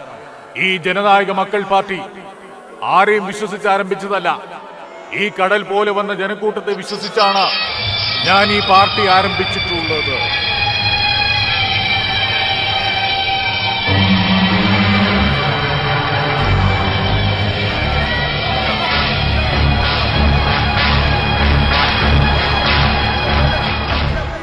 നാൽപ്പത് വർഷമായി സമ്മേളനത്തിൽ വരാത്ത ജനം 4 വർഷമായി മേക്കപ്പെട്ടവന്റെ പുറകെ. ഇന്ന് രാത്രി തന്നെ ആളെ വിട്ട് ക്ലോസ് ചെയ്യണം. ഭ്രാന്തനെ പോലെ സംസാരിക്കില്ലേ? പുതിയ പാർട്ടി തുടങ്ങി നമുക്ക് ആളെ കൂട്ടാൻ ശക്തി വേണം. ആ ശക്തി സത്യയുടെ കയ്യിലുണ്ട്. ഉടനെ അവനെ പാർട്ടി ചേർത്ത് പ്രചരണത്തിന് ഏർപ്പാട് ചെയ്യുക. വേണ്ട അറിവാനന്ദ സാർ, സത്യം നമ്മുടെ പാർട്ടി ചേർക്കുന്ന റിസ്കാ. നാളെ പ്രവർത്തകരെല്ലാം അവന്റെ കൂടെ നിൽക്കും. അതെ അറിവാനന്ദ സാറേ, ഒരു നടനെ വിശ്വസിച്ച് പാർട്ടി നടത്തേണ്ട ആവശ്യം നമ്മുടെ പാർട്ടിക്കില്ല. ഇത് ശരിയല്ല. പാർട്ടിയുടെ തന്ത്രമറിയാതെ സംസാരിക്കില്ലേ? കയ്യിൽ വടി പിടിച്ചിട്ടാ ഗാന്ധിജി നേതാവായത്. കയ്യിൽ കൊടി പിടിച്ചിട്ടാ തിരുപ്പൂർ കുമരൻ നേതാവായത്. ഇന്ന് നടന്റെ കൈ പിടിച്ചാൽ മാത്രമേ നാട് ഭരിക്കാൻ പറ്റൂ എന്ന അവസ്ഥയായി. ഇപ്പൊ ജനങ്ങൾക്ക് സിനിമാക്കാരെ മാത്രം മതി. 24 മണിക്കൂറിനുള്ളിൽ ആ സത്യയുടെ ജാതകം എന്റെ കയ്യിലെത്തണം. സത്യരാഷ്ട്രീയത്തിൽ ഇറങ്ങാൻ പാടില്ല. ഇനി സിനിമയിലും അഭിനയിക്കാൻ പാടില്ല. അവന്റെ മുഖത്ത് ആസിഡ് ഒഴിച്ച് അവന്റെ ഇമേജ് തന്നെ ഇല്ലാതാക്കണം.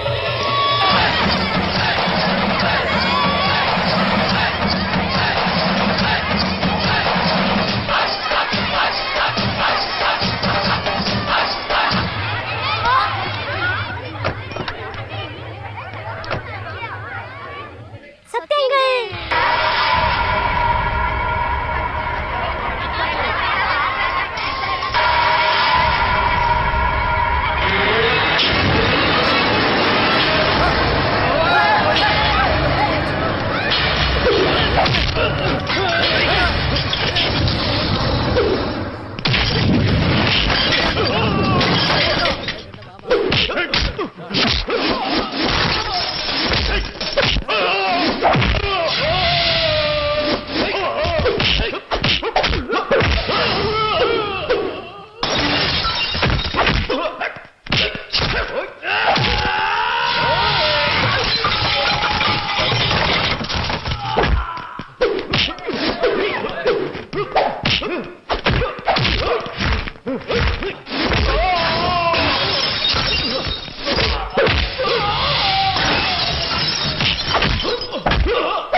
ഓടാ.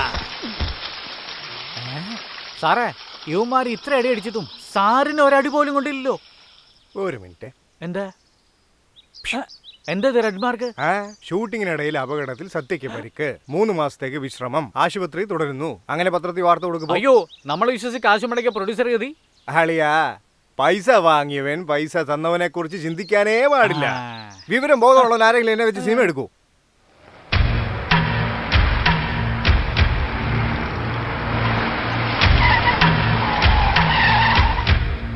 ദയവ് ചെയ്ത് ഞാൻ പറയുന്ന മാത്രം പത്രത്തിൽ എഴുത്. സാറിന് പറ്റിയ പരിക്ക് നിസ്സാരമല്ല. ഷൂട്ടിങ്ങിന് വരെ 1 മാസമെങ്കിലും എടുക്കും. എനിക്കൊന്ന് കാണണം. ഒരു 5 മിനിറ്റ് വെയിറ്റ് ചെയ്യണം. സാറ് പ്രധാനപ്പെട്ട ആളോട് സംസാരിച്ചോണ്ടിരിക്കുക. സത്യ, ഈ ആക്സിഡന്റ് എങ്ങനെ സംഭവിച്ചു? ആ പടത്തിലെ 500 അടി താഴ്ചയിലേക്ക് ചാടുന്ന ഒരു സീന് ആ ഡയറക്ടർ എന്നോട് പറഞ്ഞതാ. എന്തിനാ സാർ റിസ്ക് എടുക്കുന്നത്, നമുക്ക് ഡ്യൂപ്പിനെ വെച്ച് ചെയ്യാന്ന്. നമുക്ക് ഡ്യൂപ്പിനെ വെച്ച് ശീലമില്ലല്ലോ. ഞാൻ തന്നെ ചാടാന്ന് പറഞ്ഞ് ചാടി ചെറുവിരളൊന്നും മുറിഞ്ഞു. ആ പടത്തിലെ ഫൈറ്റ് ഇല്ലെന്ന് ഡയറക്ടർ പറഞ്ഞിരുന്നല്ലോ. ആദ്യത്തെ കഥ പ്രകാരം ഫൈറ്റ് ഇല്ല. കഥ എങ്ങനെ പോയാൽ എന്താണെന്ന് ഞാൻ വിചാരിച്ചപ്പോ ആരാധകരൊക്കെ നിരാശരാവില്ലേ, അതുകൊണ്ട് 4 ഫൈറ്റ് വെക്കാൻ പറഞ്ഞു. ആ, അത് ശരി. ചാടിയ കാലിനല്ലേ പരിക്ക് പറ്റിയ, കൈക്ക് എങ്ങനെ പരിക്ക് പറ്റി? നീ എന്തിനാ ഏടാകൂടായിട്ട് ചോദ്യം ചോദിക്കുന്നേ? അങ്കമുത്ത് നല്ല വെളുത്തിട്ടാണോ? നിന്റെ അതേ കളറ. നല്ല ഹൈറ്റ് ഉണ്ടോ? ആ, അതും സെയിം ഹൈറ്റാ. വെയിറ്റ് സെയിം വെയിറ്റാ. എല്ലാം സെയിമാ. നീ വേറെ അവള് വേറെ അല്ല. അതുകൊണ്ട് ഫസ്റ്റ് എയ്ഡ് തന്നെ ഉള്ളിൽ വന്ന ഇതിപ്പോ ഫസ്റ്റ് നൈറ്റ് പോലെ ഉണ്ടല്ലോ. നിന്നോട് ആരാ അകത്ത് വരാൻ പറഞ്ഞേ? എനിക്ക് അങ്കമുത്തുവിനും പല കാര്യങ്ങളുണ്ടാവും. അങ്കമുത്തൊക്കെ അവിടെ ഇരിക്കട്ടെ. നിങ്ങളെ കാണാൻ ആ രാഷ്ട്രീയക്കാരൻ അറിവാനന്ദൻ വന്നിട്ടുണ്ട്. കുറെ നേരം വെയിറ്റ് ചെയ്യുന്നു. ഏത് അറിവാനന്ദൻ? ഇംഗ്ലീഷ് മീഡിയത്തിൽ മക്കളെ ചേർത്തിട്ട് മലയാളം സംരക്ഷിക്കണം എന്ന് പറയുന്നവനാണ്. അതെ, 3ാം ക്ലാസ്സിൽ തൊട്ടിട്ട് പഠിത്തം നിർത്തി പോകുന്നില്ല അയാൾ തന്നെ. ആ, നീ പോവാൻ നോക്ക്, വെറുതെ ഇമേജ് കളയണ്ട. സാറേ,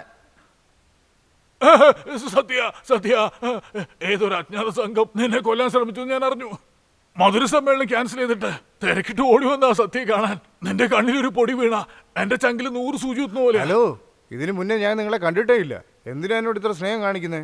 നമ്മൾ തമ്മിൽ പരിചയമില്ലായിരിക്കാം, പക്ഷെ നീ അഭിനയിച്ച സിനിമയില് കുടുംബരാഷ്ട്രീയം പാടില്ലെന്ന് ഞങ്ങളുടെ പാർട്ടി അനുകൂലിച്ച് പറഞ്ഞത് അത് മറക്കാൻ പറ്റുന്ന സംഭവമാണോ?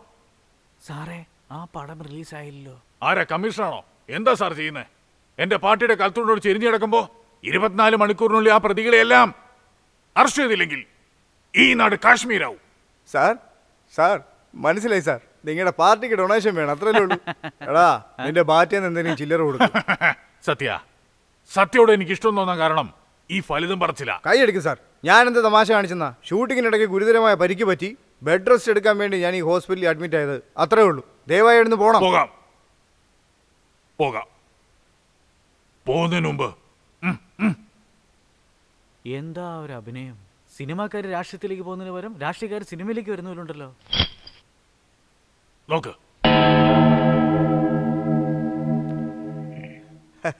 എന്താ സാർ കുറെ ആളുകൾ കന്യാസി മണ്ണെണ്ണയായിട്ട് വന്നേക്കുന്നേ? അടുത്ത് റേഷൻ കട വല്ലതും ഉണ്ടോ? അവരൊക്കെ എന്റെ പാർട്ടിയിൽ അണികളാ. താങ്കൾ എന്റെ പാർട്ടി ചേർന്നില്ലെങ്കിൽ അവർ തീ കൊളുത്തി മരിക്കും. സാർ എന്താ സാർ ഇത്? നോക്കിയേ, എനിക്ക് രാഷ്ട്രീയമായിട്ട് ഒരു വിധത്തിലുള്ള നേതാവേ പോസ്റ്റർ റെഡി. പോസ്റ്ററാ സാറേ? അഴിമതിയില്ല രാഷ്ട്രീയം വളരാൻ ജനനായക മക്കൾ പാർട്ടിക്ക് പിന്തുണയുമായി ഒരേ ഒരു ആദർശ ധീരൻ. നിങ്ങൾ ആദർശ ധീരനാണ്. നടൻ ഫൈസർ സത്യ മുത്തമിടുന്നു മുഴക്കമായി വരുന്നു. നാളെ ബീച്ചിലെ മണത്തരികളെക്കാൾ കൂടുതൽ ജനമുണ്ടാകും. അവിടെ നീ ഉയർത്തുന്ന ശബ്ദം നമ്മുടെ നാടിന്റെ തലവരം മാറ്റിമറിക്കണം. ജനതായ മക്കൾ പാർട്ടി 234 മണ്ഡലത്തിൽ ജയിക്കണം. ചരിത്രം കാണാത്തൊരു ഭരണം നമുക്ക് നടത്തണം. വാഴട്ടെ കേരളം, വളരട്ടെ ജനനായകം. ഇങ്ങനത്തെ 4 പേരുണ്ടെങ്കിൽ നാടും വളരും ജനനായകവും വളരും. സത്യ സാറേ,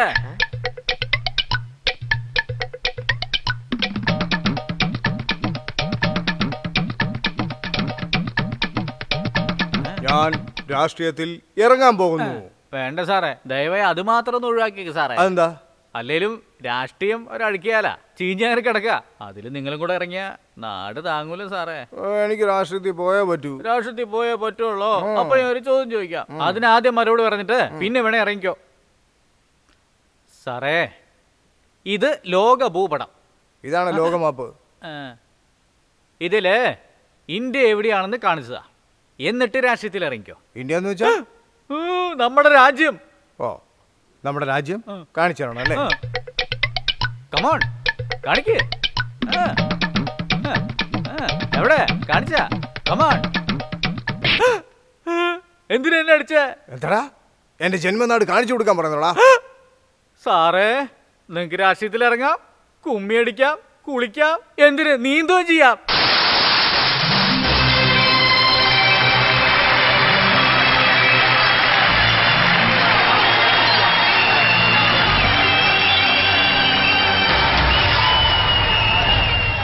ബഹുമാനപ്പെട്ട മുതിർന്നവരെ,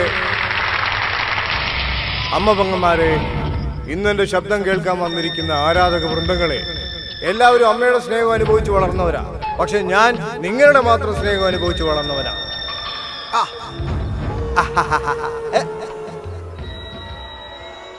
ഒരാൾ ഈ കൂട്ടത്തിൽ നിന്ന് എന്റെ നേരെ മുട്ട എറിഞ്ഞു തന്നിട്ടുണ്ട്, തക്കാളി എറിഞ്ഞു തന്നിട്ടുണ്ട്.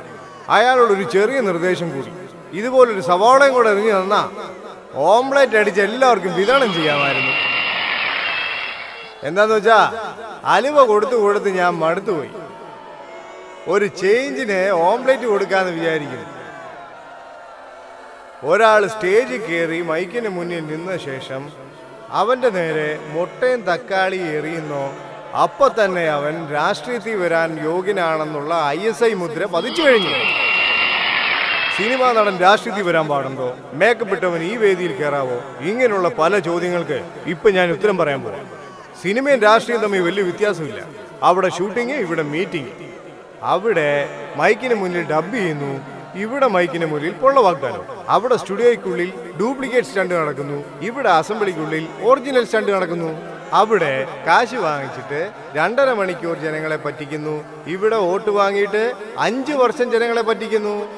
അങ്ങനെ മേക്കപ്പ് ഇടുന്നവൻ നടൻ, രാഷ്ട്രീയ വേദി കയറുന്നവൻ മഹാനടൻ. ശരി. എല്ലാരും പറയുന്നത് ഇന്ത്യയുടെ ദാരിദ്ര്യം മാറണമെങ്കിൽ നദികളെയൊക്കെ ഒന്നാക്കണമെന്നാണ്. എന്റെ ചോദ്യം ഇതാണ്, ഈ നദികളൊക്കെ എവിടുന്നാ ഉത്ഭവിക്കുന്നത്? മലയിൽ നിന്നാ തുടങ്ങുന്നത്. സോ ഇന്ത്യയിൽ ധാരാളം മലകൾ ഉള്ളതുകൊണ്ട് മലകളിൽ നിന്നും ധാരാളം നദികൾ ഉത്ഭവിക്കുന്നു. അപ്പൊ നമ്മൾ എന്താണ് ചെയ്യേണ്ടത്? മലകളൊക്കെ ഒന്നായി ചേർക്കണം. ചേർത്ത് ഒറ്റ മലയാക്കി മാറ്റിയാൽ ഇന്ത്യയിൽ ഒരു നദിയല്ലേ ഉത്ഭവിക്കുകയുള്ളൂ, ശരിയല്ലേ? ഈ മലകളെയൊക്കെ ഒന്നാക്കി മാറ്റാൻ വേണ്ടി ഞാൻ എൻ്റെ പോക്കറ്റിൽ നിന്ന് എൻ്റെ ആദ്യ സംഭാവനയായി 1 രൂപ സമർപ്പിക്കുന്നു. Take this sir. ആരെങ്കിലുമൊക്കെ ഈ പാർട്ടിക്ക് വോട്ട് ചെയ്തെന്ന് വെച്ച് നിങ്ങളിൽ ഒരാൾ പോലും ഈ പാർട്ടിക്ക് വോട്ട് ചെയ്യേണ്ട ആവശ്യമില്ല. നിങ്ങൾ ഏത് പാർട്ടിക്ക് വേണേലും വോട്ട് ചെയ്തോളൂ, വോട്ട് ചെയ്യാതെ വേണേലും ഇരുന്നോളൂ. ഇലക്ഷന്റെ സമയത്ത് നിങ്ങൾ വേണേ നാട് ചുറ്റാൻ പൊക്കോ, അതിന് പ്രശ്നം എന്താ? ഞാൻ എൻ്റെ ജോലി നോക്കുന്നു, നിങ്ങൾ നിങ്ങളുടെ ജോലി നോക്കിയോ. ആ മനുഷ്യൻ അദ്ദേഹത്തിന്റെ ജോലി നോക്കിയോട്ടെ. എനിക്ക് ഹിമാലയത്തിലേക്ക് പോകാനുള്ള സമയമായിക്കൊണ്ടിരിക്കുന്നുണ്ട്. എൻ്റെ വാക്കുകൾ ഞാൻ ഇവിടെ ഉപസംഹരിക്കുന്നു. വാഴട്ടെ കേരളം, വളരട്ടെ കേരളം, ഉണരട്ടെ കേരളം. ദേഹം മണ്ണിന്, ജീവൻ നാടിന്. എന്റെ നാട്, എന്റെ നാട്, എന്റെ നാട്. നാടായിക്കട്ടാ. എന്താ സാർ? முதல்ல போய் வண்டி ஸ்டார்ட் பண்ணு. அப்புறம் என்கிட்ட வந்து சொல்லு. अच्छा जी, गाड़ी तैयार है, आप जल्दी आइए.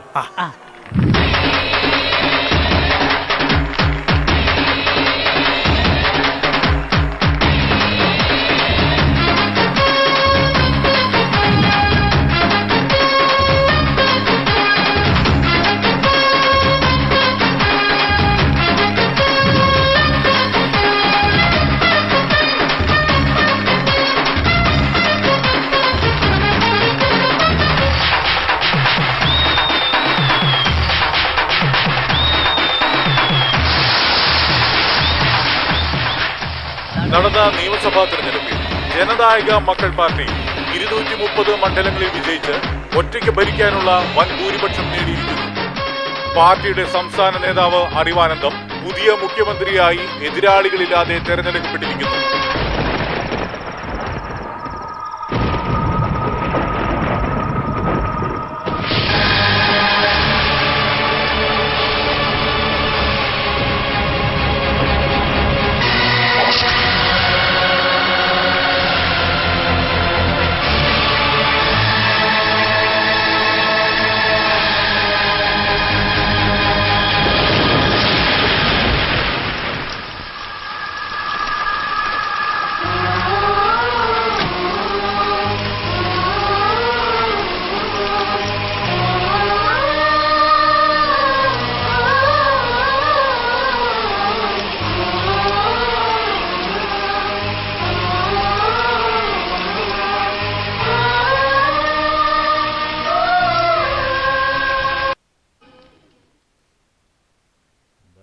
നേതാവേ, ആശംസകൾ.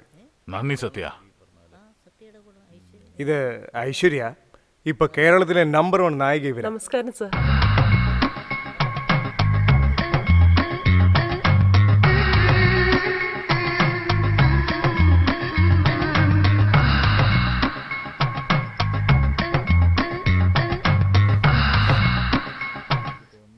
നിങ്ങൾ സംസാരിച്ചിട്ട് വാ, ഞാൻ വെയിറ്റ് ചെയ്യാം. സത്യ സത്യ ഐശ്വര്യ സിനിമയെ കാണുന്നതിനേക്കാളും നേരില് വളരെ സുന്ദരിയാ. അവളെ അയ്യോ, ഞാൻ ആ ടൈപ്പല്ല.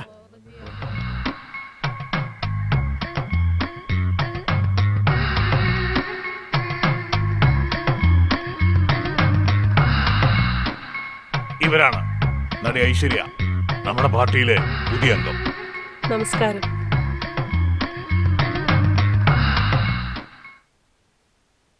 നാളത്തെ മന്ത്രിസഭാ നിർണയത്തിൽ പട്ടികയിൽ യാതൊരു മാറ്റങ്ങളുമില്ല. ചെറിയ തിരുത്തു മാത്രം. 14 വർഷമായി നിയമവിദ്യാഭ്യാസ മന്ത്രിയായിരുന്ന നമ്മുടെ പൊള്ളാച്ചേര് ഇനി നിയമം മാത്രം നോക്കിക്കോളും. അപ്പൊ വിദ്യാഭ്യാസോ? നമ്മുടെ പാർട്ടിയുടെ പുതിയ അംഗമായ നടി ഐശ്വര്യയെ എഡ്യൂക്കേഷൻ മിനിസ്റ്റർ ആക്കാന്ന തീരുമാനം. എന്നാ നിയമം കൂടെ കൈകാര്യം ചെയ്യാൻ പറ. പൊള്ളാച്ചേരെ, ഇത് പ്രാഥമിക മീറ്റിംഗാ, മര്യാദയ്ക്ക് സംസാരിക്കുക. എന്ത് പ്രാഥമിക മീറ്റിംഗ് എന്നാ? റോഡ് തോറും ഡാൻസ് കളിച്ച് നടന്നവളെ പാർട്ടി വിളിച്ചോണ്ടൊന്ന് മെമ്പർഷിപ്പ് കൊടുത്തിട്ട് അവൾക്കുടനെ മന്ത്രിസ്ഥാനം കൊടുത്താ ഇതെല്ലാം കണ്ടിട്ട് ഞങ്ങൾ ചുമ്മാതിരിക്കണമെന്നാ? അറിവാനന്ദ സർ, നിങ്ങളുടെ വാക്ക് വിശ്വസിച്ചാണ് ഞാൻ ഇവിടെ വന്നേ. പക്ഷെ എല്ലാവരുടെ മുമ്പിൽ വെച്ച് എന്നെ ഇൻസൾട്ട് ചെയ്തു. ഞാൻ കാരണം ഇവിടെ തർക്കം വേണ്ട. ആ മന്ത്രിപദവി അയാൾക്ക് തന്നെ കൊടുത്തേക്ക്.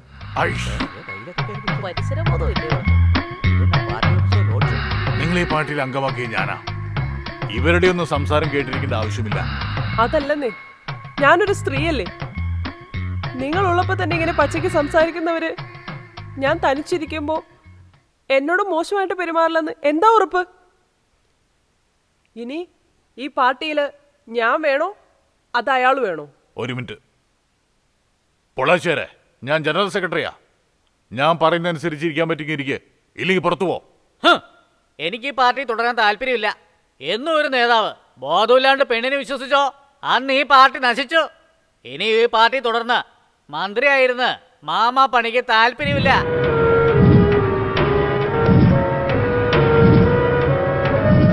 എന്താന്നേ, എല്ലാ മന്ത്രിമാരും പോയല്ലോ. ഇനി എങ്ങനെ ഭരണം നടത്തും? രാഷ്ട്രീയത്തിൽ ഇങ്ങനെ കുറെ പ്രശ്നങ്ങൾ ഞാൻ കണ്ടിട്ടുണ്ട്. സൺസെറ്റിൽ പിണങ്ങി പോകുന്നവര് സൺറൈസിൽ തിരിച്ചു വരും. ഇന്ന് നിന്നെ വേണ്ടാന്ന് പറഞ്ഞവര് നാളെ നിന്നെ വേണോന്ന് പറയും. കുറച്ച് ആൾ കഴിയുമ്പോൾ നിന്നെല്ലാവരും തലേ കൊണ്ട് നടക്കും. അത് കഴിഞ്ഞ് നിന്നെ അവർ നേതാവെന്ന് വിളിക്കാൻ തുടങ്ങും.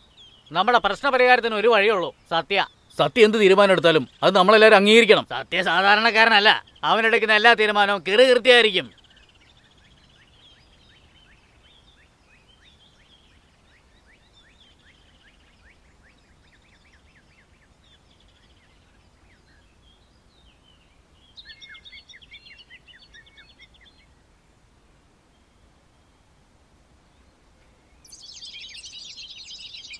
നിൽക്ക് സത്യ, ഇത് എന്ത് കോലവാ?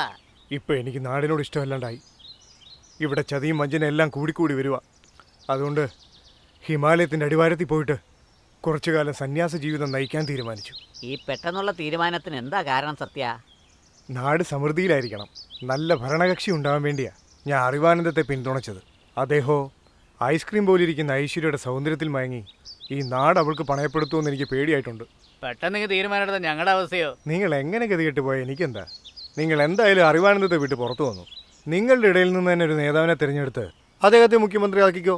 ഞങ്ങളെല്ലാവരും മുഖ്യമന്ത്രിക്ക് സ്തുതിപാട് ശീലിച്ചു പോയി. പാർട്ടിയിൽ 2-3 സ്ഥാനത്തിന് പഴക്കമായി. ഞങ്ങളുടെ ഇടയിൽ നിന്ന് എങ്ങനെ മുഖ്യമന്ത്രിയെ തെരഞ്ഞെടുക്കും സത്യ? നിങ്ങൾ വിഷമിക്കുകയേ വേണ്ട, അതിന് നല്ലൊരു വഴി കണ്ടിട്ടുണ്ട്. എന്താ കിളിയെ വെച്ച് നമ്പർ ഇറക്കാൻ പോവാണോ? നിങ്ങൾ 14 പേരുടെ ഫോട്ടോയും ഈ കാർഡിൽ ഒട്ടിച്ചു വെച്ചിട്ടുണ്ട്. ഇപ്പൊ ഇയാള് ഈ തത്തക്കൂട് തുറന്നു വിടാൻ പോവാണ്. തത്ത പുറത്തിറങ്ങി നടന്നു വന്ന് ആരുടെ ഫോട്ടോ എടുക്കുന്നോ അയാളായിരിക്കും ഈ കേരളത്തിന്റെ മുഖ്യമന്ത്രി. ഹായ്, സൂപ്പർ ഐഡിയ ആണല്ലോ സത്യ. എന്താ സത്യ തത്ത ചീട്ടെടുത്ത് താഴെ ഇടുന്നേ? ചീട്ടെടുത്ത് താഴെ ഇട്ടാ അവര് CM ആകില്ലെന്നർത്ഥം. പിന്നെ അത് ആരാ നോക്ക്. അയ്യസ്വാമി ഔട്ട്.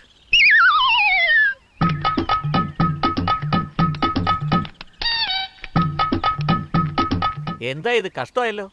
കിളി ഒരു ചീട്ടും എടുത്തില്ലല്ലോ. എന്താ ഇതിന്റെ അർത്ഥം? മനസ്സിലായില്ലേ? നിങ്ങളിൽ ആരും CM ആയിട്ട് ഒരു ഗുണവുമില്ല. 2-മനോ 3-മനോ ആകാനാ യോഗം. പിന്നെ ആരാ CM?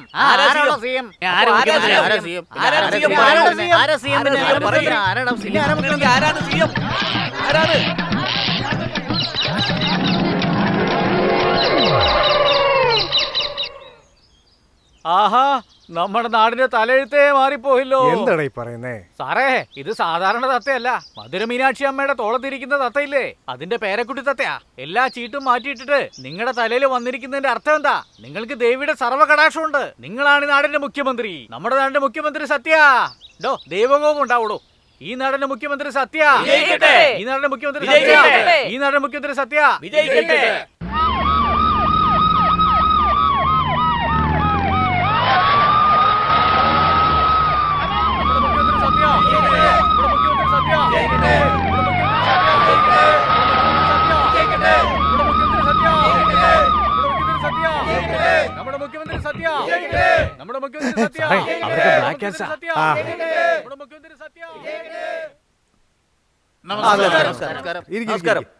നിങ്ങളെല്ലാരും മുതിർന്നവരല്ലേ. ഞാൻ സിനിമയിൽ എന്ത് നേടിയെന്ന് പറഞ്ഞാലും രാഷ്ട്രീയത്തിൽ കൊച്ചുകുട്ടിയല്ലേ. നിങ്ങൾ വേണം എന്നെ പഠിപ്പിക്കാൻ. ചേട്ടാ, എന്താ മോനെ ഇത്? സാധാരണ കാലേ വീഴേണ്ടത് ഞങ്ങളല്ലേ. മോനിങ്ങനെ കാലേ വീണ് പണ്ട് മുതലുള്ള പതിവ് തെറ്റിക്കുകയാണോ? ഇത് എന്താ ചേട്ടാ വന്ന പാടെ കവർ വരുന്നത്? കവറ് പ്ലസ് എമൗണ്ട്, അതല്ലേ മോനെ ഗവൺമെന്റ്. അല്ല, ഈ കൈക്കൂലി വാങ്ങിക്കുന്ന തെറ്റല്ലേ ചേട്ടാ? സത്യ, ഞാൻ കഴിഞ്ഞ ടൈമില് ദേവസ്വം മന്ത്രിയായിരുന്നു. 6 മുരുക വിഗ്രഹം അടിച്ചു മാറ്റി, 5 വൈരമാല പൂഴ്ത്തി. തങ്കരഥ ഘോഷയാത്രയില് ആ രഥം അങ്ങനെ റൂട്ട് മാറ്റി എന്റെ കാർ ഷെഡിലേക്ക് ഓടിച്ചു കയറ്റി പൂട്ടി. എങ്ങനെയുണ്ട്? എന്റെ കാര്യം പറയാം. മഴ പെയ്യുമ്പോൾ പോലും സ്കൂളിൽ കയറിയിട്ടില്ല. എന്നെ വിദ്യാഭ്യാസ മന്ത്രിയാക്കി. ഒപ്പിടാൻ പോലും അറിയാത്ത എന്റെ പേരില് 3 മെഡിക്കൽ കോളേജ്, 8 എഞ്ചിനീയറിംഗ് കോളേജ്, 16 പോളിടെക്നിക്കും ഉണ്ട്. പക്ഷേ നഴ്സിംഗ് കോളേജ് മാത്രമില്ല. അത് നീ ശരിയാക്കിത്താ. നഴ്സിനെ ഞാൻ നിനക്ക് ശരിയാക്കി തരാം. ഞാൻ പൊതുമരാമത്ത്. ഈ കേരളത്തിലെ ഞാൻ കേറി ഇറങ്ങാത്ത ലോഡ്ജേ ഇല്ല. ലോഡ്ജാ? എല്ലാം കോൺട്രാക്ട് കാര്യം സംസാരിക്കാനാ. കഴിഞ്ഞ ഭരണത്തില് 30 മേൽപ്പാലത്തിന് ഫണ്ട് വക മാറ്റി. അതിൽ 10 കെട്ടിയേ, അതും പാതി നിൽക്കുവാ. വരയിട്ടിട്ട് റോഡ് ഉണ്ടാക്കാൻ പോവാന്ന് പറയും. റോഡ് ഉണ്ടാക്കാതെ കോടിയായിട്ട് ബാങ്കിൽ ഇട്ടേക്കുവാ. കാണ് അനിയ, കഴിഞ്ഞ ഭരണത്തിലെ ഞങ്ങൾ കാണിച്ച അഴിമതിയിൽ മുഖ്യമന്ത്രിക്ക് ഒരു പങ്ക് കൊടുത്തു. നിങ്ങൾക്ക് എത്ര കമ്മീഷൻ വേണം? നാണിക്കാതെ ചോദിക്കേ. കൈക്കൂലിയോ? യു മീൻ അഴിമതി? I mean corruption? കൈക്കൂലി എന്ന വാക്ക് എൻ്റെ വാഗുകൊണ്ട് ഞാൻ എങ്ങനെ പറയും? അതുകൊണ്ട് ആ ഷോളിങ് എന്നേ കൈയകത്തേക്കിട്ടെ.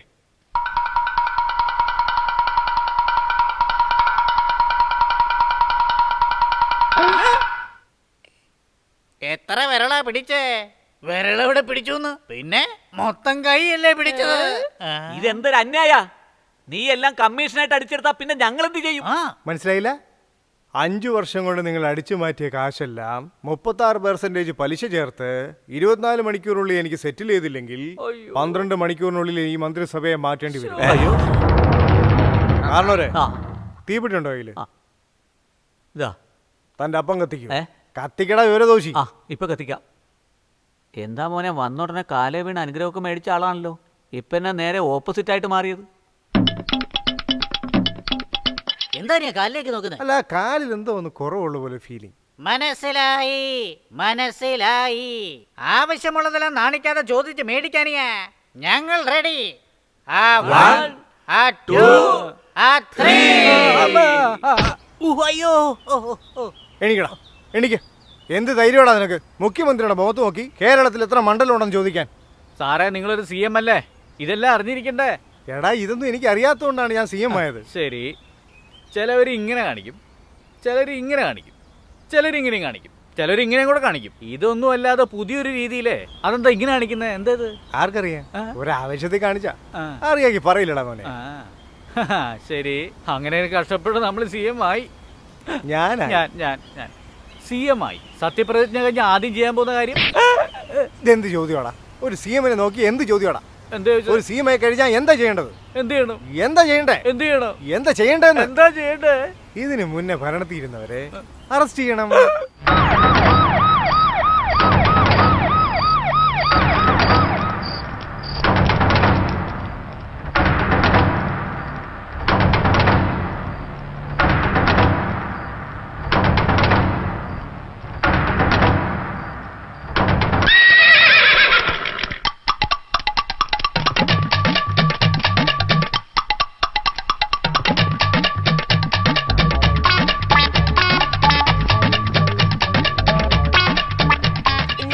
ഇതെന്താ ഇത്?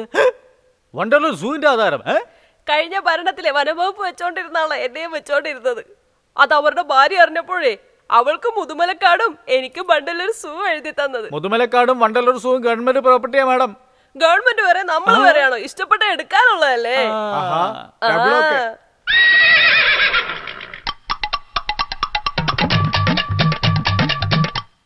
നേതാവേ, ഭാര്യയുടെ താലി മുതൽ അരഞ്ഞാണം വരെ എല്ലാം പണയം വെച്ച് തന്നു. അപ്പൊ ഇതെല്ലാം കവറിങ് ആണോ? എന്തെങ്കിലും പ്രശ്നം ഉണ്ടായാ പണ്ടത്തെ പോലെ തട്ടുകടയിൽ പോയി പൊറോട്ടയ്ക്ക് മാവ് ഉടയ്ക്കേണ്ട വരും. താനീ സ്വഭാവം കാണിച്ചല്ലേ? ആരെ ഉരച്ചു നോക്കുന്നേ? ഈ തങ്കത്തെയാണ് ഉരച്ചു നോക്കുന്നേ. ഞാനും എൻ്റെ വീടിന്റെ ആധാരം, സ്ഥലത്തിന്റെ ആധാരം, മാല, മോതിരം എല്ലാം സന്തോഷത്തോടെ അഴിച്ചു കൊടുത്തില്ലേ?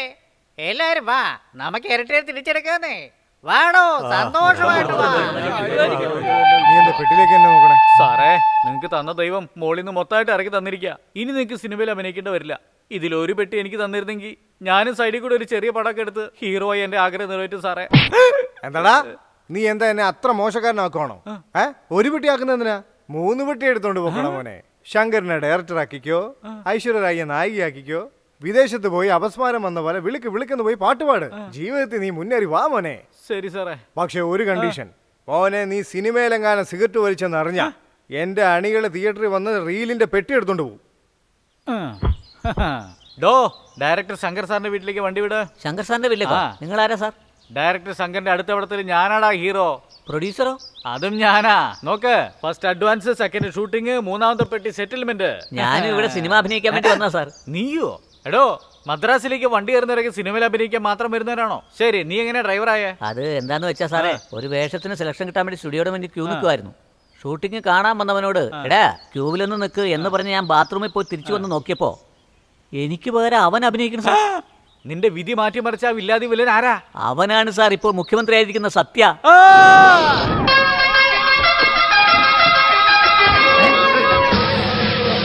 സാർ, സാർ സാർ മുഖ്യമന്ത്രിയുടെ വീട്ടിൽ നിന്ന് 3 പെട്ടികൾ മോഷ്ടിച്ചോണ്ട് വന്ന നീയല്ല. നിങ്ങൾ തെറ്റിദ്ധാരണയാണ് സാർ. ആ 3 പെട്ടി ഞാൻ മോഷ്ടിച്ചതല്ല. ആ 3 പെട്ടി തന്നുവിട്ടത് ആ ദൈവമാണ് സാർ. പെട്ടി തന്ന ദൈവം തന്നെയാ കംപ്ലൈന്റും തന്നത്.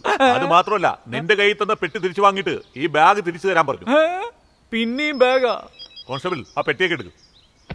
ഹലോ സാറേ, നിങ്ങൾ ഈ ചെയ്യുന്നത് ശരിയാണോ? പിന്നെയും ബാഗ് എന്നെ കൊണ്ട് എടുപ്പിച്ചു അല്ലേ? ഒരാളെ വളരാൻ സമ്മതിക്കില്ല അല്ലേ?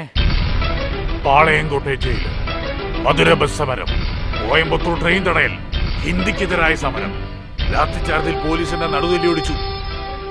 ഇങ്ങനെ 30 വർഷമായി ഞാൻ കഷ്ടപ്പെട്ടുണ്ടാക്കിയെടുത്ത എന്റെ സൽപ്പേര് ഇന്നലെ രാഷ്ട്രീയത്തിൽ ഇറങ്ങിയ സത്യം അവനെല്ലാം നശിപ്പിച്ചു കളഞ്ഞു. ഇതുകൊണ്ടാ നടന പാർട്ടി ചേർക്കണ്ടെന്ന് പറഞ്ഞ വേലിയിരുന്ന പാമ്പിനെടുത്ത് തോളത്ത് വെച്ചില്ലേ? ഇപ്പൊ അതും പറഞ്ഞു പൊലമ്പിട്ട് കാര്യമുണ്ടോ? മകത്തായില്ലേ? അവനെ വെറുതെ വിടാൻ പാടില്ല. 4 ബസ് കത്തിച്ച് നാട്ടിൽ മുഴുവൻ ലഹളയുണ്ടാക്കി ക്രമസമാധാനം തകർന്നു പറഞ്ഞ് അവനെ ഭരണത്തിൽ നിന്ന് താഴെ ഇറക്കണം. ഭരണം പൊളിക്കുന്നത് പഴയ പൊളിറ്റിക്സ്, ആളെ തീർക്കുന്നത് കറന്റ് പൊളിറ്റിക്സ്.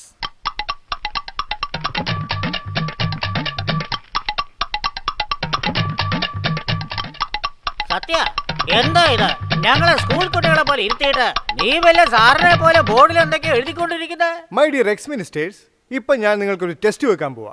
അതിലാര് പാസ്സാകുന്നോ അവർക്കാണ് മന്ത്രിസ്ഥാനം തരുന്നത്. ടെസ്റ്റോ?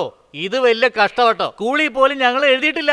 ഡോ, 30,000 രൂപ ശമ്പളം വാങ്ങിക്കുന്ന ഗവൺമെന്റ് ഉദ്യോഗസ്ഥർക്ക് പോലും എൻട്രൻസ് എക്സാം എഴുതിയേ പറ്റൂ. മന്ത്രിയായിട്ട് കോടികൾ അടിച്ചു മാറ്റാൻ പോവാ. നിനക്ക് എക്സാം വെച്ചാൽ എന്താ തെറ്റ്?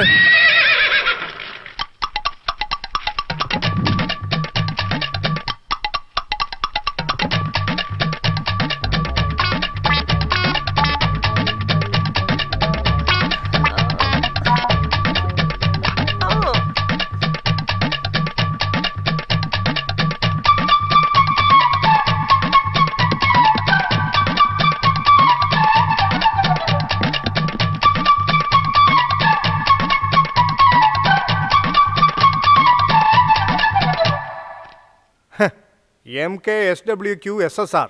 എടോ, രാമു എന്നൊരു ചെറിയ പേര് വെച്ചിട്ട് എന്തിനാ ഇത്ര വലിയ ഇനിഷ്യല്? അതല്ല, ഇന്ത്യയിലെ 3 പ്രധാന നദികൾ ഏതാണെന്നുള്ള ചോദ്യത്തിന് നീ എന്താ എഴുതിയേക്കുന്നത്? ഞാൻ എഴുതിയത് ശരിയാണല്ലോ. എന്ത് ശരി? ഗംഗ, യമുന, സരസ്വതി. ഡോ, ഗംഗ, യമുന, സരസ്വതി ഒക്കെ TV സീരിയലിന്റെ പേരാടോ. നീ ഔട്ട്. അത് പോട്ടേന്ന് വെക്കാൻ സാറേ. ഭാരതിയാരുടെ പാട്ട് എഴുതാൻ പറഞ്ഞപ്പോ അപ്പടേ പോട് പോട് പോട് അസകേ പോട് കണ്ണാലെന്ന് എഴുതി വെച്ചേക്കുക. രാമു, രത്നകുമാർ, നെല്ലി, സാരഥി, പൊള്ളാച്ചേർ എല്ലാരും ഫെയിൽ. അരിയ ഇത്ര തിരക്കിട്ടൊരു തീരുമാനം എടുക്കണ്ട. എങ്ങനെയെങ്കിലും കഷ്ടപ്പെട്ട് ട്യൂഷന് പോയി പഠിച്ച് അടുത്ത പരീക്ഷയിൽ പാസ്സായിക്കൊള്ളാം. സോ ഒരു 3ാം ക്ലാസ്സിലെ കുട്ടിയുടെ അറിവ് പോലും നിങ്ങൾക്കില്ല. ഇതിലെ വലിയ കോമഡി എന്താണെന്ന് വെച്ചാൽ ഈ ചോദ്യങ്ങളുടെ ഉത്തരവൊന്നും എനിക്കും അറിയില്ല. സോ നമ്മളെല്ലാവരും സെയിമാ. അതുകൊണ്ട് നിങ്ങൾക്കെല്ലാവർക്കും ഒരു പദവി തന്ന് ഗവൺമെൻറ്റിൽ നിന്നൊരു കാറും തന്ന് ബീച്ച് സൈഡിൽ ബംഗ്ലാവും തരുന്നതിന് പകരം നിങ്ങൾക്ക് തരാൻ ഉദ്ദേശിച്ചിരുന്ന എല്ലാ പദവികളും ഞാൻ തന്നെ വഹിക്കാമെന്ന് തീരുമാനിച്ചു. അത് പോട്ടെ സാറേ, ഇപ്പോഴെങ്കിലും പറ, ഈ 3 വിരലിന്റെ അർത്ഥം എന്താ? നിനക്ക് ഇനി മനസ്സിലായില്ലേ? നമ്മളെ വിശ്വസിച്ച് വോട്ട് ചെയ്ത് ജനങ്ങൾക്കെല്ലാം കാര്യം കഴിഞ്ഞതിന് ശേഷം നമ്മൾ വരയ്ക്കുന്ന ഗോപി.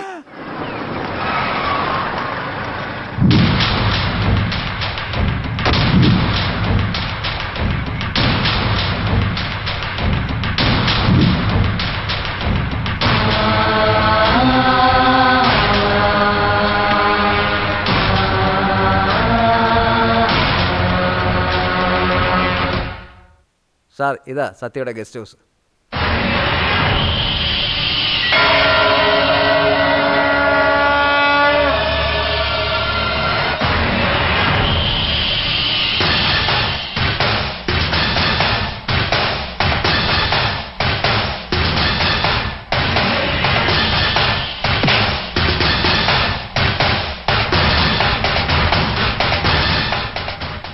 നേതാവേ, അയ്യോ എനിക്ക് എന്താ ഇത്? എനിക്ക് നേതാവേ, എന്താ ഇത്? എന്നോട് ക്ഷമിക്കും നേതാവേ. ഇത്ര കാലം ഒരു നടൻ രാഷ്ട്രീയത്തിൽ ഇറങ്ങുന്നത് തെറ്റാന്നാ കരുതിയിരുന്നേ. എന്താ ഒരു നടനെ നാട് ഭരിച്ചൂടെ? ഇന്ന് മുതൽ, ഇന്ന് നിമിഷം മുതൽ എന്റെ ശരീരം, മനസ്സാത്മാവെല്ലാം നിങ്ങൾക്ക് തരുന്നു നേതാവേ. ഞാൻ തരുന്ന ഈ മാല സ്വീകരിക്കണം നേതാവേ. നിങ്ങളെ എപ്പോ ചെയ്ത തെറ്റുകളൊക്കെ മനസ്സിലാക്കി നമ്മുടെ പാർട്ടിയിൽ റീജോയിൻ ചെയ്യാൻ വന്നോ അപ്പം മനമാറ്റം വന്നു എന്നാ. ശരിക്കും പറഞ്ഞ ഈ മാല ഞാനാ നിങ്ങൾക്ക് ഇടുന്നത്. ഇല്ല, ഞാനാ നേതാവ് നിങ്ങൾക്ക് ഇടേണ്ടത്. അല്ലല്ല, ഞാൻ തന്നെ. ഞാനിടാം നേതാവ്, ഞാനിടാം.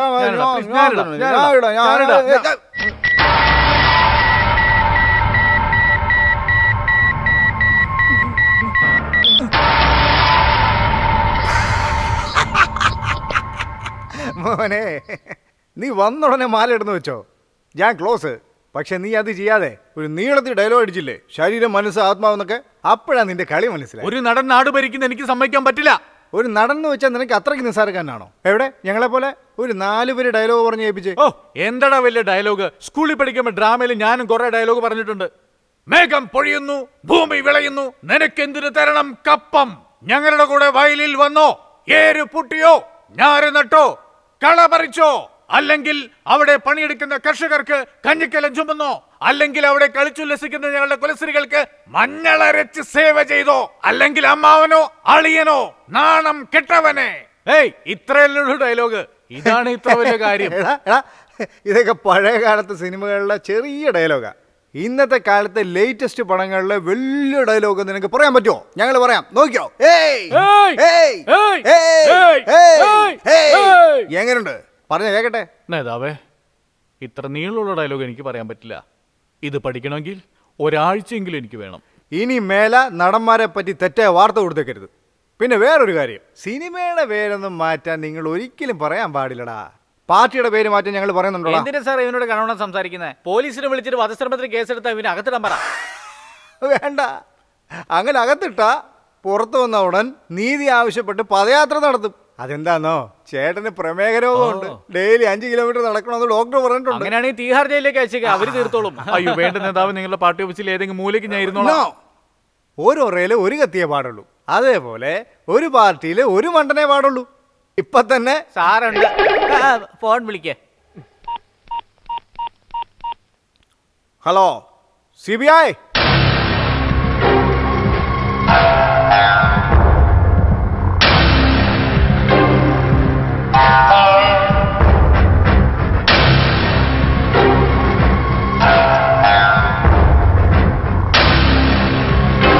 ഉരുളക്കിഴങ്ങ് മെഴുക്ക് പുരട്ടി. പാചകരീതി: അടുപ്പിൽ പാൻ വെച്ച് അതിൽ എണ്ണയൊഴിച്ച് മുറിച്ച കഷ്ണങ്ങൾ അതിലിടുക, ആവശ്യത്തിന് ഉപ്പ് ചേർക്കുക, പിന്നെ ചതച്ച ഇഞ്ചി വെളുത്തുള്ളിയോടൊപ്പം മഞ്ഞൾപ്പൊടി എന്താ ഇത്, പച്ചക്കറി മാർക്കറ്റ് വീട്ടിലോട്ട് മാറ്റിയോ? അത് വേറെ ഒന്നും അല്ലെന്നേ, അങ്കമുത്ത് നല്ല പാചകക്കാരിയാന്ന് പറഞ്ഞിരുന്നില്ലേ, അവരെക്കാൾ നന്നായി പാചകം ചെയ്ത് നിങ്ങളെ ഞെട്ടിക്കാൻ വേണ്ടി ഞാൻ ട്രെയിൻ ചെയ്യുക. എന്നോ വിതച്ച വിത്ത് ഇന്ന് ആൽമരം പോലെ വളർന്ന് പന്തലിച്ച് നിൽക്കുന്ന കണ്ടില്ലേ? എന്താ ആക്ഷൻ റീപ്ലേ? അങ്ങോട്ട് നോക്കിയേ, അടുത്ത ആൽമരം വന്നോണ്ടിരിക്കുക.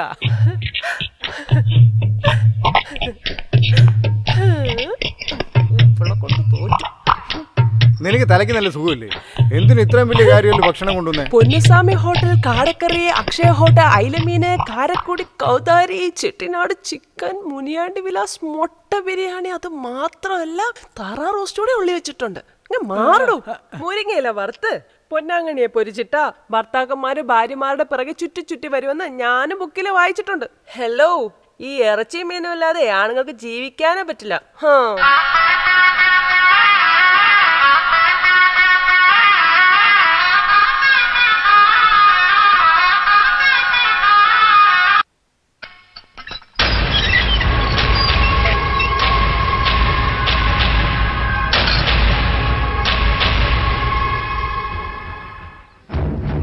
വർഷമായി രാഷ്ട്രീയത്തിൽ എത്രയോ പഞ്ചായത്തുകളെ മുനിസിപ്പാലിറ്റി ആക്കിയിട്ടുണ്ട്, എത്രയോ മുനിസിപ്പാലിറ്റികളെ കോർപ്പറേഷൻ ആക്കിയിട്ടുണ്ട്, MLA-മാരെ മന്ത്രിയാക്കിയിട്ടുണ്ട്. പക്ഷെ നിങ്ങളെല്ലാരും കൂടി ഇന്നലെ വന്ന നടനെ വിശ്വസിച്ച് എന്റെ മുതുകിന് കുത്തിയില്ലേ? മന്ത്രിസ്ഥാനം കിട്ടുമെന്ന് വിശ്വസിച്ച് ഉണ്ടാക്കിയ സ്വത്തെല്ലാം അവനോണ്ട് കൊടുത്തില്ലേ? ഇപ്പോഴും ഒന്നും നഷ്ടപ്പെട്ടിട്ടില്ല. നിങ്ങൾ അവന് കൊടുത്ത പിന്തുണ പിൻവലിച്ച് എന്നെ CM ആക്ക്. അടുത്ത നിമിഷം ഞാൻ നിങ്ങളെ എല്ലാവരും മന്ത്രിയാക്കാം. ആരാരെ മന്ത്രിയാക്കാന്ന്? ഞങ്ങൾ ഇത് തെറ്റെല്ലാം മറന്ന് ക്ഷമിച്ച് നാളെ 14 പേർക്കും വകുപ്പ് വീതം വയ്ക്കാന്ന് പറഞ്ഞിരിക്കുക.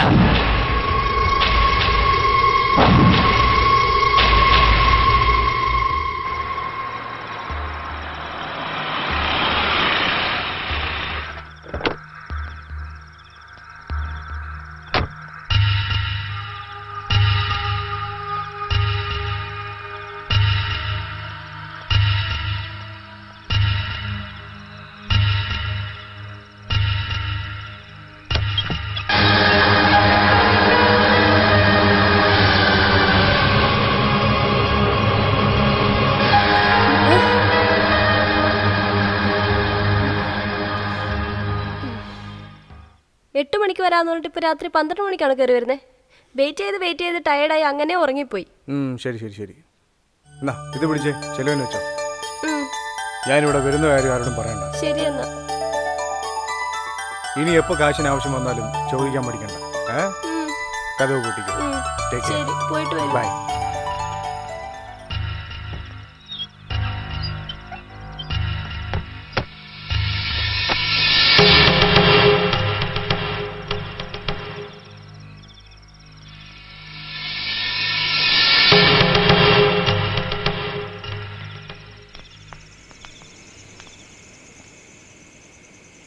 അവളെ നിങ്ങൾ എന്ത് പറഞ്ഞാ പറ്റിച്ചേ?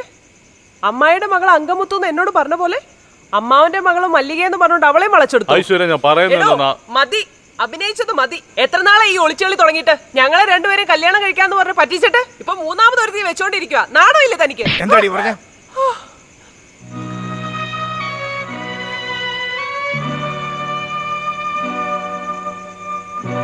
അവൾ ആരാണെന്നറിയോ നിങ്ങൾക്ക്? അവളും ഞാനും തമ്മിലുള്ള ബന്ധം എന്തെന്നറിയോ?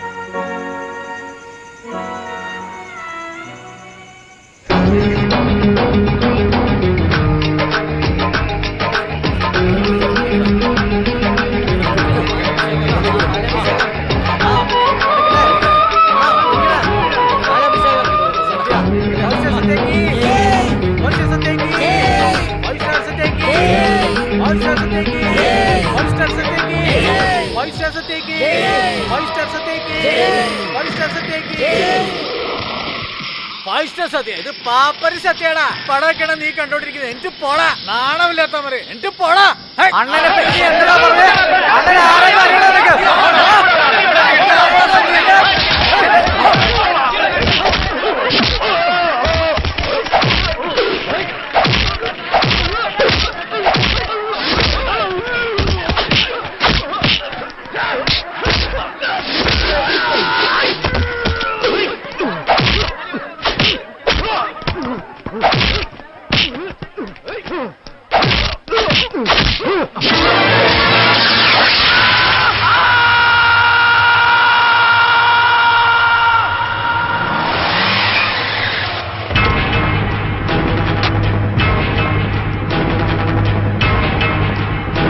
നമസ്കാരം സാർ.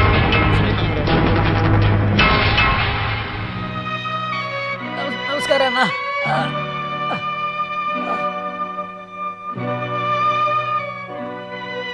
ഇരിക്കണ.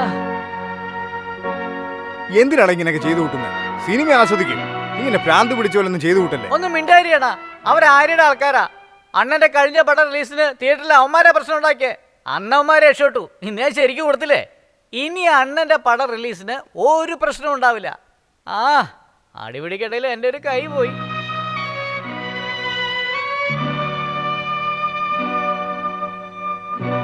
കൈ പോയതിൽ എനിക്കൊരു വിഷമമില്ല അണ്ണാ. ഇനി കട്ടൗട്ടിന്റെ മുകളിൽ പാലഭിഷേകം ചെയ്യാൻ പറ്റില്ലല്ലോ. പിന്നെ റിലീസിന്റെ അന്ന് സ്റ്റാറും കൊടിയൊന്നും കെട്ടാനും പറ്റില്ല. അതോർക്കുമ്പോ ഒരു വിഷമമുണ്ട്. നല്ല കാര്യം അണ്ണാ, വലത് കൈയിലേ പോയത്. ഇടത് കൈ പോയായിരുന്നെങ്കിൽ ഞാൻ മരിച്ചു പോയേനെ. എന്താന്നോ, ആ കയ്യിലെ അണ്ണന്റെ പേരുള്ളത്.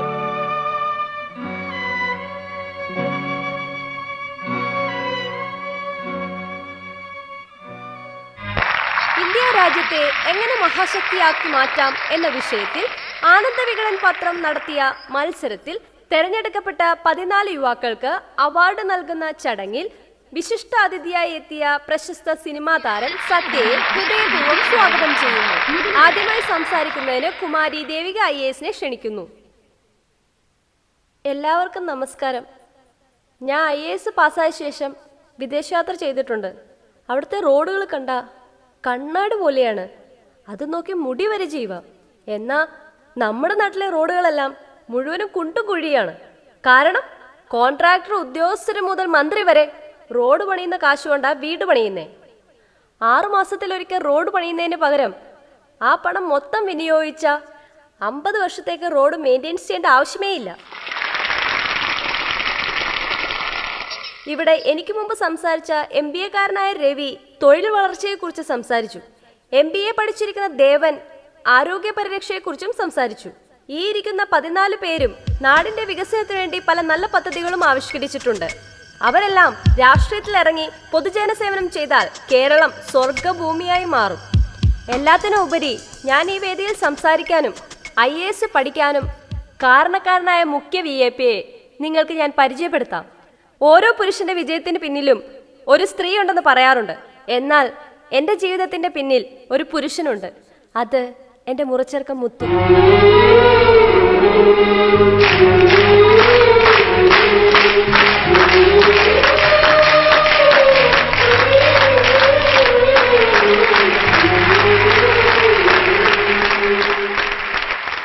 എനിക്ക് വേദിയിൽ നിന്ന് സംസാരിച്ച് പരിചയമൊന്നുമില്ല. കഞ്ചാവൊക്കെ അടിച്ച് വെള്ളം അടിച്ച് കറങ്ങി കിടക്കുകയായിരുന്നു. അങ്ങനെയുള്ള എന്നെ ഒരു മനുഷ്യനാക്കി മാറ്റിയത് അണ്ണൻ സത്യമാണ്. അണ്ണൻ്റെ സിനിമകൾ കണ്ടിട്ടാ ഞാൻ എൻ്റെ ദുശീലമല്ല മാറ്റിയത്.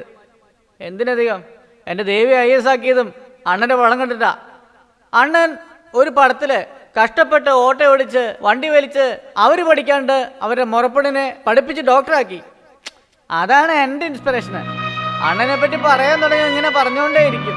വിദ്യാഭ്യാസത്തെ പറ്റി അണ്ണൻ ഒരു പടത്തിൽ പറഞ്ഞിട്ടുണ്ട്, വിദ്യാഭ്യാസം മനുഷ്യന്റെ 3ാം കണ്ണാണെന്ന്. എൻ്റെ മാത്രമല്ല, കുറേ പേരുടെ ജീവനെ അണ്ണൻ ഇങ്ങനെ മാറ്റിയിട്ടുണ്ട്. അതാണ് എൻ്റെ അണ്ണൻ.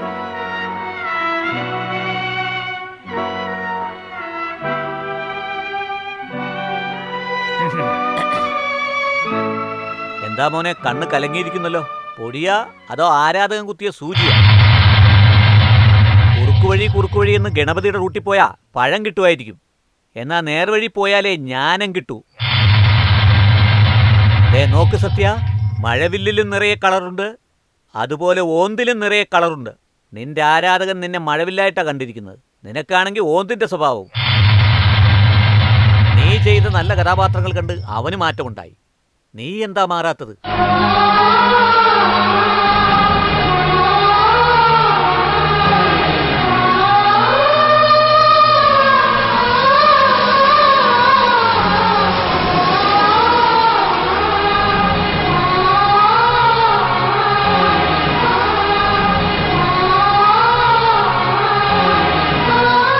നമസ്കാരം അണ്ണാ. വാമുത്തു. അടുത്ത 15-ാം തീയതിയാണ് എൻ്റെയും ദേവിയുടെയും കല്യാണം. അണ്ണൻ മുന്നിൽ നിന്ന് നടത്തി തരണം. അണ്ണൻ തന്നെ താലി എടുത്തു തരണം. നോക്ക്, കുറിയിൽ പടലടിച്ചിട്ടുണ്ട്, പോസ്റ്റ് ഓടിക്കാൻ പറഞ്ഞിട്ടുണ്ട്. അല്ല ദേവി? അയ്യോ, 15-ന് നാട്ടിലില്ലല്ലോ, വിദേശത്ത് ഷൂട്ടിലായിരിക്കും ഞാൻ. എന്താ അണ്ണ പറഞ്ഞത്? അപ്പൊ എന്റെ കല്യാണത്തിന് വരില്ലെന്നാണോ? അയ്യോ, ഇതിനെന്തിനാ അപ്സെറ്റ് ആവുന്നേ മുത്തു? ഞാൻ ഷൂട്ട് കഴിഞ്ഞ് തിരിച്ചെത്തിയതിനു ശേഷം ഞാൻ നേരിട്ട് വീട്ടിൽ വന്ന് അണ്ണൻ വന്നില്ല, ഞാൻ കല്യാണം കഴിക്കില്ല. മുത്തു, നീ മിണ്ടായി. നിനക്ക് അമ്മയുണ്ട്, അച്ഛനുണ്ട്, അവരെല്ലാം കല്യാണത്തിന് വരില്ലേ? എനിക്ക് ആരാ ഉള്ളത്? എനിക്ക് എല്ലാം ഈ സത്യാണനാ. അണ്ണനൊന്ന് വരാൻ പറ്റുന്ന പറ, അന്ന് കല്യാണം നടത്താം. വരാൻ പറ്റില്ലെന്ന് പറയില്ല അണ്ണാ. മുത്തു, ഞാൻ പറയുന്നൊന്ന് കേക്ക്. ഞാൻ കാലില് വീണ് അപേക്ഷിക്ക. മുത്തുവിന്റെയും ദേവിയുടെയും കല്യാണ ഒരുക്കങ്ങൾ നടക്കുന്ന സമയം. അപ്പൊ ഞാൻ ഇലക്ഷനിൽ മത്സരിച്ച് ആ പാർട്ടി ജയിച്ചു. എൻ്റെ ആരാധകരെല്ലാം ആ വിജയം ഒരു വൻ ആഘോഷമാക്കി മാറ്റി. ഈ നാട് മുഴുവൻ നമ്മുടെ പാർട്ടിയുടെ വിജയത്തിന് കാരണം സത്യമാണെന്ന് റോഡ് സൈഡിലേക്ക് അവന്മാർ പോസ്റ്റ് ഇട്ട് വെച്ചേക്കാം. പത്രക്കാര്, TV മീഡിയ, ഇവരൊക്കെ ജനനായക മക്കൾ പാർട്ടിയുടെ വിജയത്തിന് കാരണം സത്യമാണെന്ന് ഉറപ്പിച്ച് പറഞ്ഞു കഴിഞ്ഞു. നോക്കിയേ, ഇതേ രീതിയിൽ മുന്നോട്ട് പോയാ നമ്മൾ പാർട്ടി പിളർത്തിയതുപോലെ അവനും നമ്മുടെ പാർട്ടി പിളർത്തും. നിർത്ത്. നമ്മുടെ സ്വന്തം നേതാവ് സത്യ, പാവങ്ങളുടെ ദൈവം സത്യ, നാളെയുടെ മുഖ്യമന്ത്രി സത്യ.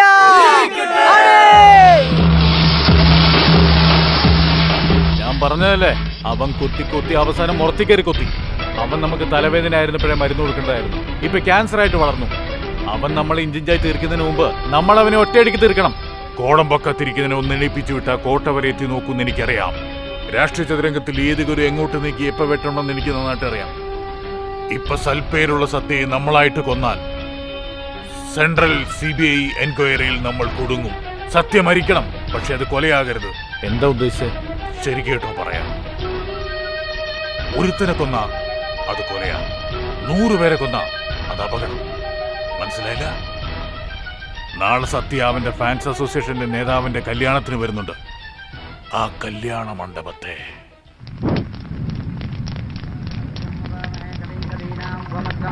ജ്യേഷ്ഠരാജം ബ്രഹ്മണാം ബ്രഹ്മണസ്പദാന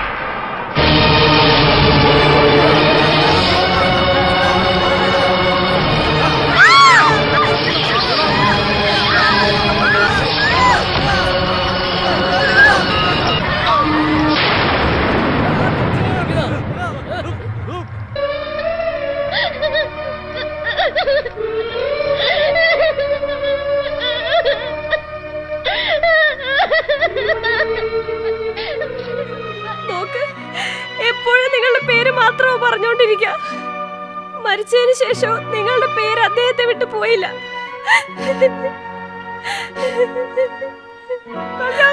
വീഡിയോക്കാരൻ ക്യാമറയിലുള്ള ലൈറ്റിന്റെ മണ്ഡപം കത്തിച്ചു.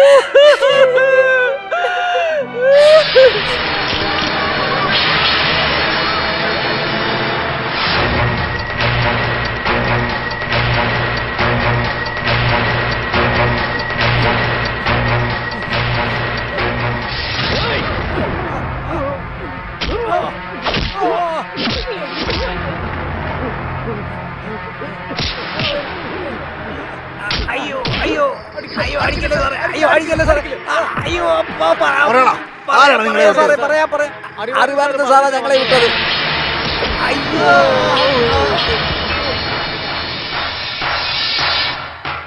നീ എങ്ങോട്ടാ പോണേ? എൻ്റെ അടുത്ത് നല്ലവനെ പോലെ അഭിനയിച്ച് എന്നെ വെച്ച് ഇലക്ഷന് ജയിച്ച് എന്നെ കൊല്ലാനായിട്ട് പാവപ്പെട്ട നൂറുകണക്കിന് ആൾക്കാരെ കൊന്നില്ലേ? അവനെ കൊന്നാലേ എൻ്റെ ദേഷ്യം തീരൂ. ഇവിടെ ഒരു അറിവാനന്ദനല്ല, 100 അറിവാനന്ദനുണ്ട്. അത്രയും പേരെ നിനക്ക് കൊല്ലാൻ കഴിയുമോ?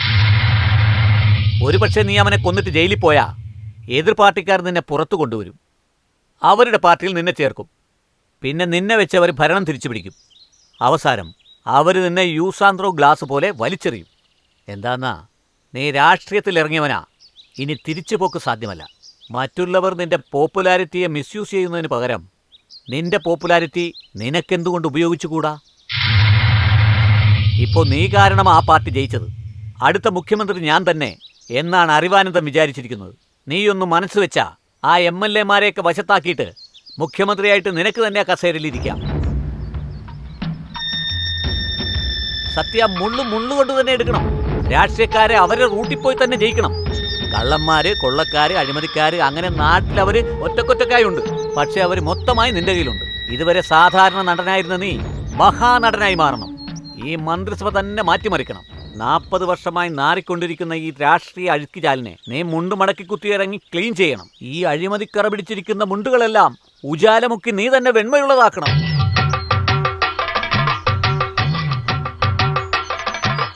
ഇതുവരെ നീ ചെയ്ത പാപങ്ങൾക്കെല്ലാം പ്രായശ്ചിത്തം ചെയ്യാൻ നിനക്കൊരു സുവർണ അവസരം വന്നിരിക്കുക. നീ കാശിക്ക് പോയാൽ നിനക്ക് മാത്രമാ പുണ്യം. പക്ഷേ രാഷ്ട്രീയത്തിലിറങ്ങിയ ഈ നാടിനാ പുണ്യം. നിന്റെ സ്വാർത്ഥതയ്ക്ക് വേണ്ടി നീ കുറുക്കുവഴിക്ക് പോയപ്പോഴൊക്കെ ഞാൻ തടുത്തിട്ടുണ്ട്. എന്നാൽ ഞാൻ ഇപ്പം പറയാ, പൊതുവായ നന്മയ്ക്ക് വേണ്ടി നീ കുറുക്കുവഴി തിരഞ്ഞെടുക്കുന്നതിൽ ഒരു തെറ്റുമില്ല. കാര്യം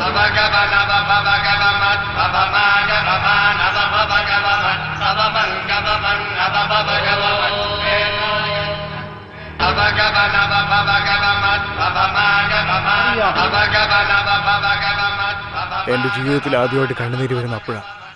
ഇന്നും എൻ്റെ മനസ്സിൽ ജീവിക്കുന്ന മുത്തുവിന് വേണ്ടി. അവൻ്റെ മരണമാണ് എന്നെ മനുഷ്യനാക്കിയത്. പലരെയും ചവിട്ടി താഴ്ത്തി ഞാൻ CM ആയത് മാത്രമേ നിങ്ങൾക്കറിയുള്ളൂ. പക്ഷെ നാളെ എന്താ ചെയ്യാൻ പോകുന്നതെന്ന് എനിക്ക് മാത്രമേ അറിയൂ.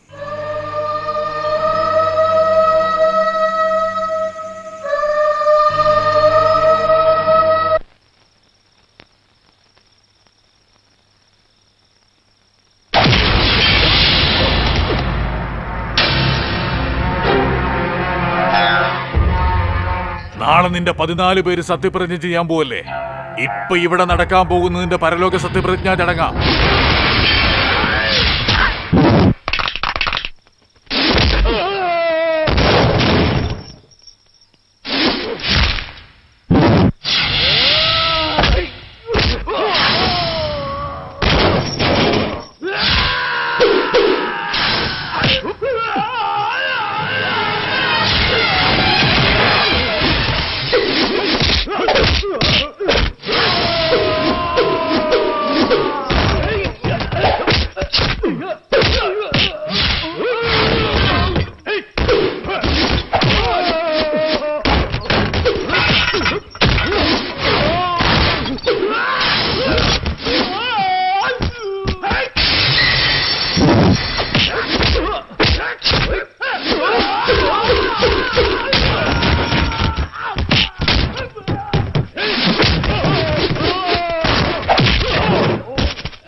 ബഹുമാനപ്പെട്ട നമ്മുടെ ഗവർണർക്കും ഈ നാട്ടിലെ നല്ലവരായ ജനസമൂഹത്തിനും അധികാരം ഏൽക്കാൻ കാത്തിരിക്കുന്ന ജനപ്രതിനിധികൾക്കും എൻ്റെ വിനീതമായ അഭിവാദ്യങ്ങൾ.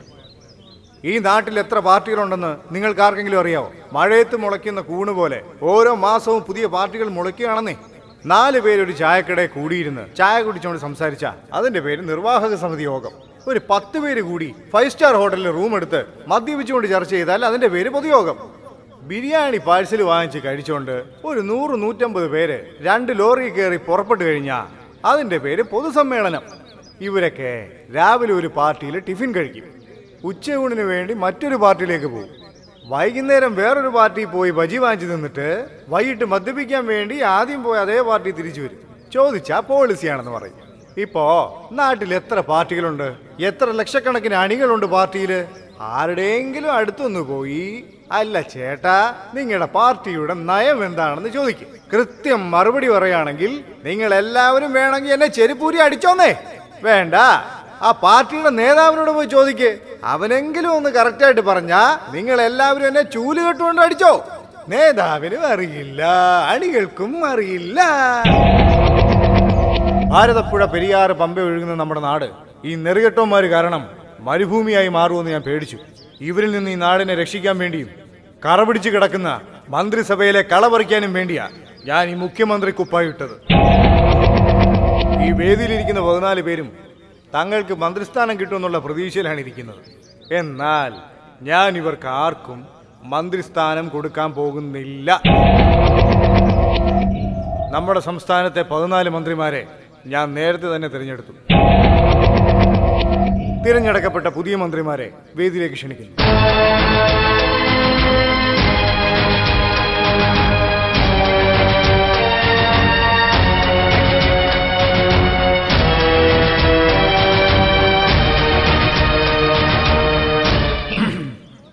എന്താ നോക്കുന്നേ? 14 യുവാക്കളെ വേദിയിൽ കൊണ്ടു നിർത്തി ഞാൻ തിരഞ്ഞെടുത്ത മന്ത്രിമാർ ഇവരാണോ എന്ന് നിങ്ങൾ വിചാരിക്കുന്നുണ്ടാവും. ഇത് പെട്ടെന്നെടുത്ത തീരുമാനമല്ല. വിവിധ മേഖലയിൽ പ്രവർത്തിക്കുന്ന വിദഗ്ധർക്കുള്ള അവാർഡ് ദാന ചടങ്ങ് കുറച്ച് നാളുകൾക്ക് മുൻപ് മാതൃഭാഷ പത്രം നടത്തിയിരുന്നു. ആ ചടങ്ങിൽ വെച്ച് ഇവരുടെ പ്രസംഗം ഞാൻ കേട്ടു. ആ പ്രസംഗത്തിൽ ഒരു മനോവിഷമവും ആ മനോവിഷമത്തിലെ ഇന്ത്യയുടെ ഭാവി ഞാൻ അറിഞ്ഞു. അന്ന് ഞാൻ തീരുമാനിച്ചു ഈ വിദഗ്ധരെ എല്ലാം ഉറപ്പായിട്ടും നിയമസഭയെ കൊണ്ടിരുത്തണമെന്ന്. ഈ വിഷയം ഗവർണറുമായിട്ട് കൂടിയാലോചിച്ചപ്പോൾ മന്ത്രി പദവി ഏറ്റ് 6 മാസത്തിനുള്ളിൽ ഇലക്ഷനിൽ നിന്ന് ജയിച്ചാൽ ആ പദവി നിലനിർത്താമെന്ന് പറഞ്ഞു. അതിനുശേഷം തീരുമാനമെടുത്തു. അതുമാത്രമല്ല, ഈ മന്ത്രിമാർ കൊള്ളയടിച്ച പണം മുഴുവനും യുവാക്കളെ ഏൽപ്പിച്ചു. Mister Govindaraj sir,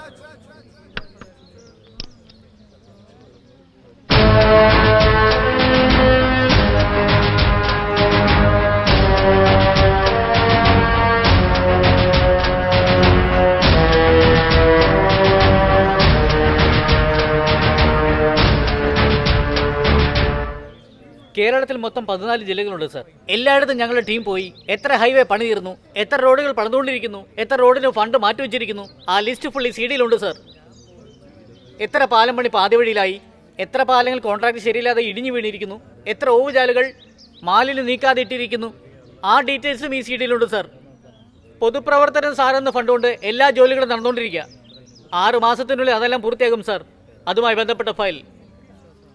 mister Govindaraj, MEM tech, civil engineer, 10 ദിവസം രാവും പകലും ഉറക്കമുളച്ച് ഈ സംസ്ഥാനത്തെ നിർമ്മാണ പ്രവർത്തനങ്ങളെല്ലാം ഈ 2 CD-യിലാക്കി കൊണ്ടുവന്നിരിക്കുക. ഇതിനു മുമ്പ് പൊതുമരാമത്ത് മന്ത്രിയായിരുന്ന മുനിയമ്മാൾ. മുനിയമ്മ, ഇങ്ങോട്ടൊന്ന് വന്നമ്മ.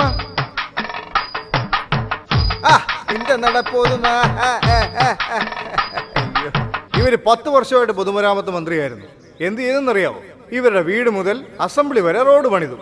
അതിനുശേഷം കോവളം ബീച്ചിന് തൊട്ടടുത്ത് ഇവര് ബീച്ച് വ്യൂവിൽ നല്ല ബംഗ്ലാവ് പണിഞ്ഞു. അതിനുവേണ്ടി മെയിൻ റോഡിൽ നിന്ന് ബംഗ്ലാവ് വരെ 2 കിലോമീറ്റർ സിമെന്റ് റോഡും പണിതു. അതല്ലാതെ സംസ്ഥാനത്തൊരു മണ്ണ് റോഡ് പോലും ഇട്ടിട്ടില്ല. മുനിയമ്മ, യുഗമ്മ, 10 വർഷം കൊണ്ട് ഇവർക്ക് സാധിക്കാത്തത് 10 ദിവസം കൊണ്ട് യുവാക്കൾ ചെയ്തിരിക്കുകയാണ്. ഇങ്ങനെയുള്ള യുവരക്തങ്ങൾക്ക് അധികാരം കൊടുത്തു കഴിഞ്ഞാൽ ഈ നാട് നമ്പർ 1 ആകില്ലേ? മിസ്റ്റർ ഗോവിന്ദരാജിനെ പൊതുമരാമത്ത് മന്ത്രിയായി സത്യപ്രതിജ്ഞ ചെയ്യിക്കാൻ ബഹുമാനപ്പെട്ട ഗവർണറോട് അപേക്ഷിക്കുന്നു. എന്താ നിങ്ങൾ കളിക്കുകയാണോ? ഞങ്ങളുടെ പ്രായവും അനുഭവം എന്താണെന്നൊന്നും നോക്കാതെ എന്തോ പുതിയ പരിപാടി വിപ്ലവം എന്നൊക്കെ പറഞ്ഞ് മീശ പോലും മുളക്കാത്ത പയ്യന്മാരെ മന്ത്രിമാരാക്കുന്നതിൽ എന്താ അർത്ഥം? നിങ്ങളുടെ പേരെന്തേട്ടാ? നെല്ലൈ സാരഥി, ആരോഗ്യ വകുപ്പ് മന്ത്രി. വയസ്സെത്ര? 81. എന്താ ഇതൊക്കെ? ഗവൺമെന്റ് സർവീസിൽ പോലും 58 വയസ്സിൽ റിട്ടയർമെന്റ് ആണ്. എന്നാൽ ഈ രാഷ്ട്രീയക്കാർക്ക് 81 വയസ്സായാൽ പോലും മേലിഞ്ഞുണങ്ങി അസ്ഥികൂടമായാലും ആ അധികാര കസേരയിൽ നിന്ന് എഴുന്നേൽക്കില്ല. ഏട്ടാ സത്യം പറയട്ടാ, നിങ്ങൾ അസംബ്ലി പോയതിനെക്കാട്ടി കൂടുതൽ ഹോസ്പിറ്റലിൽ പോയ ദിവസങ്ങളല്ലേ കൂടുതൽ. സത്യ, ദാ നോക്ക്, രാഷ്ട്രീയം എന്ന് പറഞ്ഞ അനുഭവങ്ങൾ ഉണ്ടാകണം. ഇന്നലെ വരെ വായി നോക്കി കിടന്ന പിള്ളേരെ അസംബ്ലിയിലേക്ക് പോയാലേ അതിൽ നാട് താങ്ങില്ല. സത്യ, താങ്ങില്ല. ഒന്ന് സ്റ്റോപ്പ് ചെയ്യട്ടാ. ഇന്നത്തെ കാലത്ത് യൂത്ത് പിള്ളേരൊക്കെ ബിയർ അടിക്കാനും പെൺകുട്ടികളെ കമന്റ് അടിക്കാനും മാത്രമേ കൊള്ളത്തുള്ളൂ എന്നാണ് നിങ്ങളുടെയൊക്കെ വിചാരം. എന്നാ അങ്ങനല്ല. ഒരു ഉദാഹരണം, ഒരു 20 വയസ്സുകാരിയും 60 വയസ്സുകാരനും ക്ഷേത്രത്തിൽ പോവാണെന്ന് വിചാരിക്കുക. ഈ 20 വയസ്സുകാരി കൃത്യമായിട്ട് പ്രാർത്ഥിക്കും. എന്താണെന്നറിയാവോ? അവരുടെ കമന്റ് അടി പരിപാടികളൊക്കെ ക്ഷേത്രത്തിന് പുറത്ത് വെച്ച് തന്നെ തീർക്കും. പക്ഷെ ഈ 60 വയസ്സുള്ള ചേട്ടൻ ഭാര്യയെ പേടിച്ചിട്ട് ക്ഷേത്രത്തിന്റെ പുറത്ത് വരെ സൈലന്റ് ആയിട്ട് വരും. ക്ഷേത്രത്തിനകത്ത് കയറി കഴിഞ്ഞാൽ ഭാര്യ പ്രാർത്ഥിക്കുന്ന സമയത്തുണ്ടല്ലോ, അടുത്ത് നിൽക്കുന്ന ചേച്ചിയെ ഇടം കണ്ണിട്ട് നോക്കും. നിങ്ങളൊക്കെ ഇംഗ്ലണ്ട് പ്രധാനമന്ത്രി ടോണി ബ്ലെയറെ പറ്റി കേട്ടിട്ടുണ്ടാവും, TV കണ്ടിട്ടുണ്ടാവും. അമേരിക്കൻ പ്രസിഡന്റ് ജോർജ് ബുഷിനെയും കണ്ടിട്ടുണ്ടാവും. അവരൊക്കെ പാർലമെന്റിലേക്ക് എങ്ങനെയാ വരാറ്? ഇങ്ങനാ വരുന്നേ. എന്നാ നമ്മുടെ ആൾക്കാരൊക്കെ എങ്ങനെയാ വരുന്നതെന്നറിയാവോ?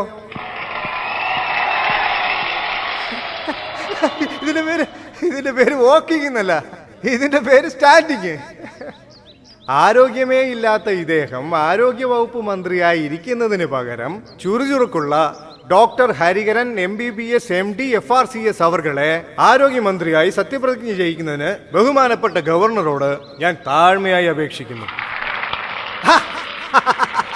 കണ്ടോ, മന്ത്രിസ്ഥാനം കൊടുത്തതിനു ശേഷം പോലും സംസ്ഥാനത്തൊരാൾ മുഖ്യമന്ത്രിയുടെ കാലിൽ സാഷ്ടാംഗം വീണിട്ടില്ലെങ്കിൽ അയാൾ ഈ നാടിന് എത്രമാത്രം സത്യസന്ധമായ സേവനം ചെയ്യും?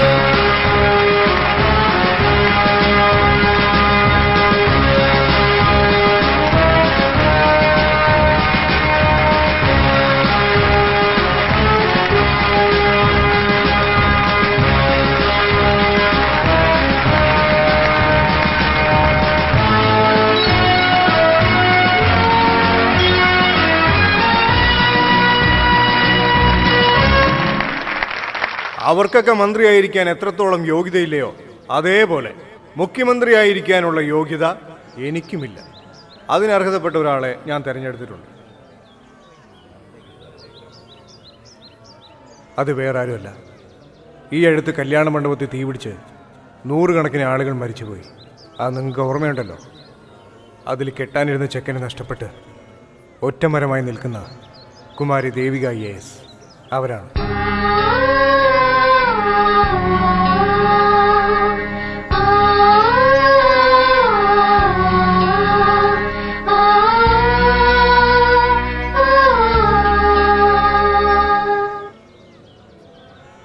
കുമാരി ദേവിക അവർകൾ ഇപ്പൊ തൃശ്ശൂർ കളക്ടർ. ആ ദുരന്തത്തിന് ശേഷം എത്രയോ യുവാക്കൾ ഇവരെ വിവാഹം കഴിക്കാൻ വന്നിട്ടും കൂടി അതൊക്കെ നിരസിച്ചിട്ട് പൊതുസേവനത്തിനായിട്ട് ഇറങ്ങിത്തിരിച്ചു. 24 മണിക്കൂർ ഈ നാടിന്റെ അഭിവൃദ്ധി മാത്രം തന്റെ ലക്ഷ്യമാക്കി പ്രവർത്തിച്ചുകൊണ്ടിരിക്കുന്ന ഇവരെ സംസ്ഥാന മുഖ്യമന്ത്രിയായി സത്യപ്രതിജ്ഞ ചെയ്യിക്കുന്നതിന് ബഹുമാനപ്പെട്ട ഗവർണറോട് ഞാൻ താഴ്മയായി അപേക്ഷിക്കുന്നു.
കുമാരി ദേവിക എന്ന ഞാൻ നിയമം വഴി സ്ഥാപിതമായ ഭാരതത്തിന്റെ ഭരണഘടനയോട് നിർവ്യാജമായ വിശ്വസ്തതയും കൂറും പുലർത്തുമെന്നും ഞാൻ ഭാരതത്തിന്റെ പരമാധികാരവും അഖണ്ഡതയും നിലനിർത്തുമെന്നും ഞാൻ കേരള സംസ്ഥാനത്തെ മുഖ്യമന്ത്രി എന്ന നിലയിലുള്ള എന്റെ കർത്തവ്യങ്ങൾ വിശ്വസ്തയോടും മനസാക്ഷിയെ മുൻനിർത്തിയും നിർവഹിക്കുമെന്നും ഭരണഘടനയും നിയമവുമനുസരിച്ച് ഭീതിയോ പക്ഷപാതമോ പ്രീതിയോ വിദ്വേഷമോ കൂടാതെ എല്ലാ തരത്തിലുള്ള ജനങ്ങൾക്കും നീതി ചെയ്യുമെന്നും പ്രതിജ്ഞ ചെയ്യുന്നു.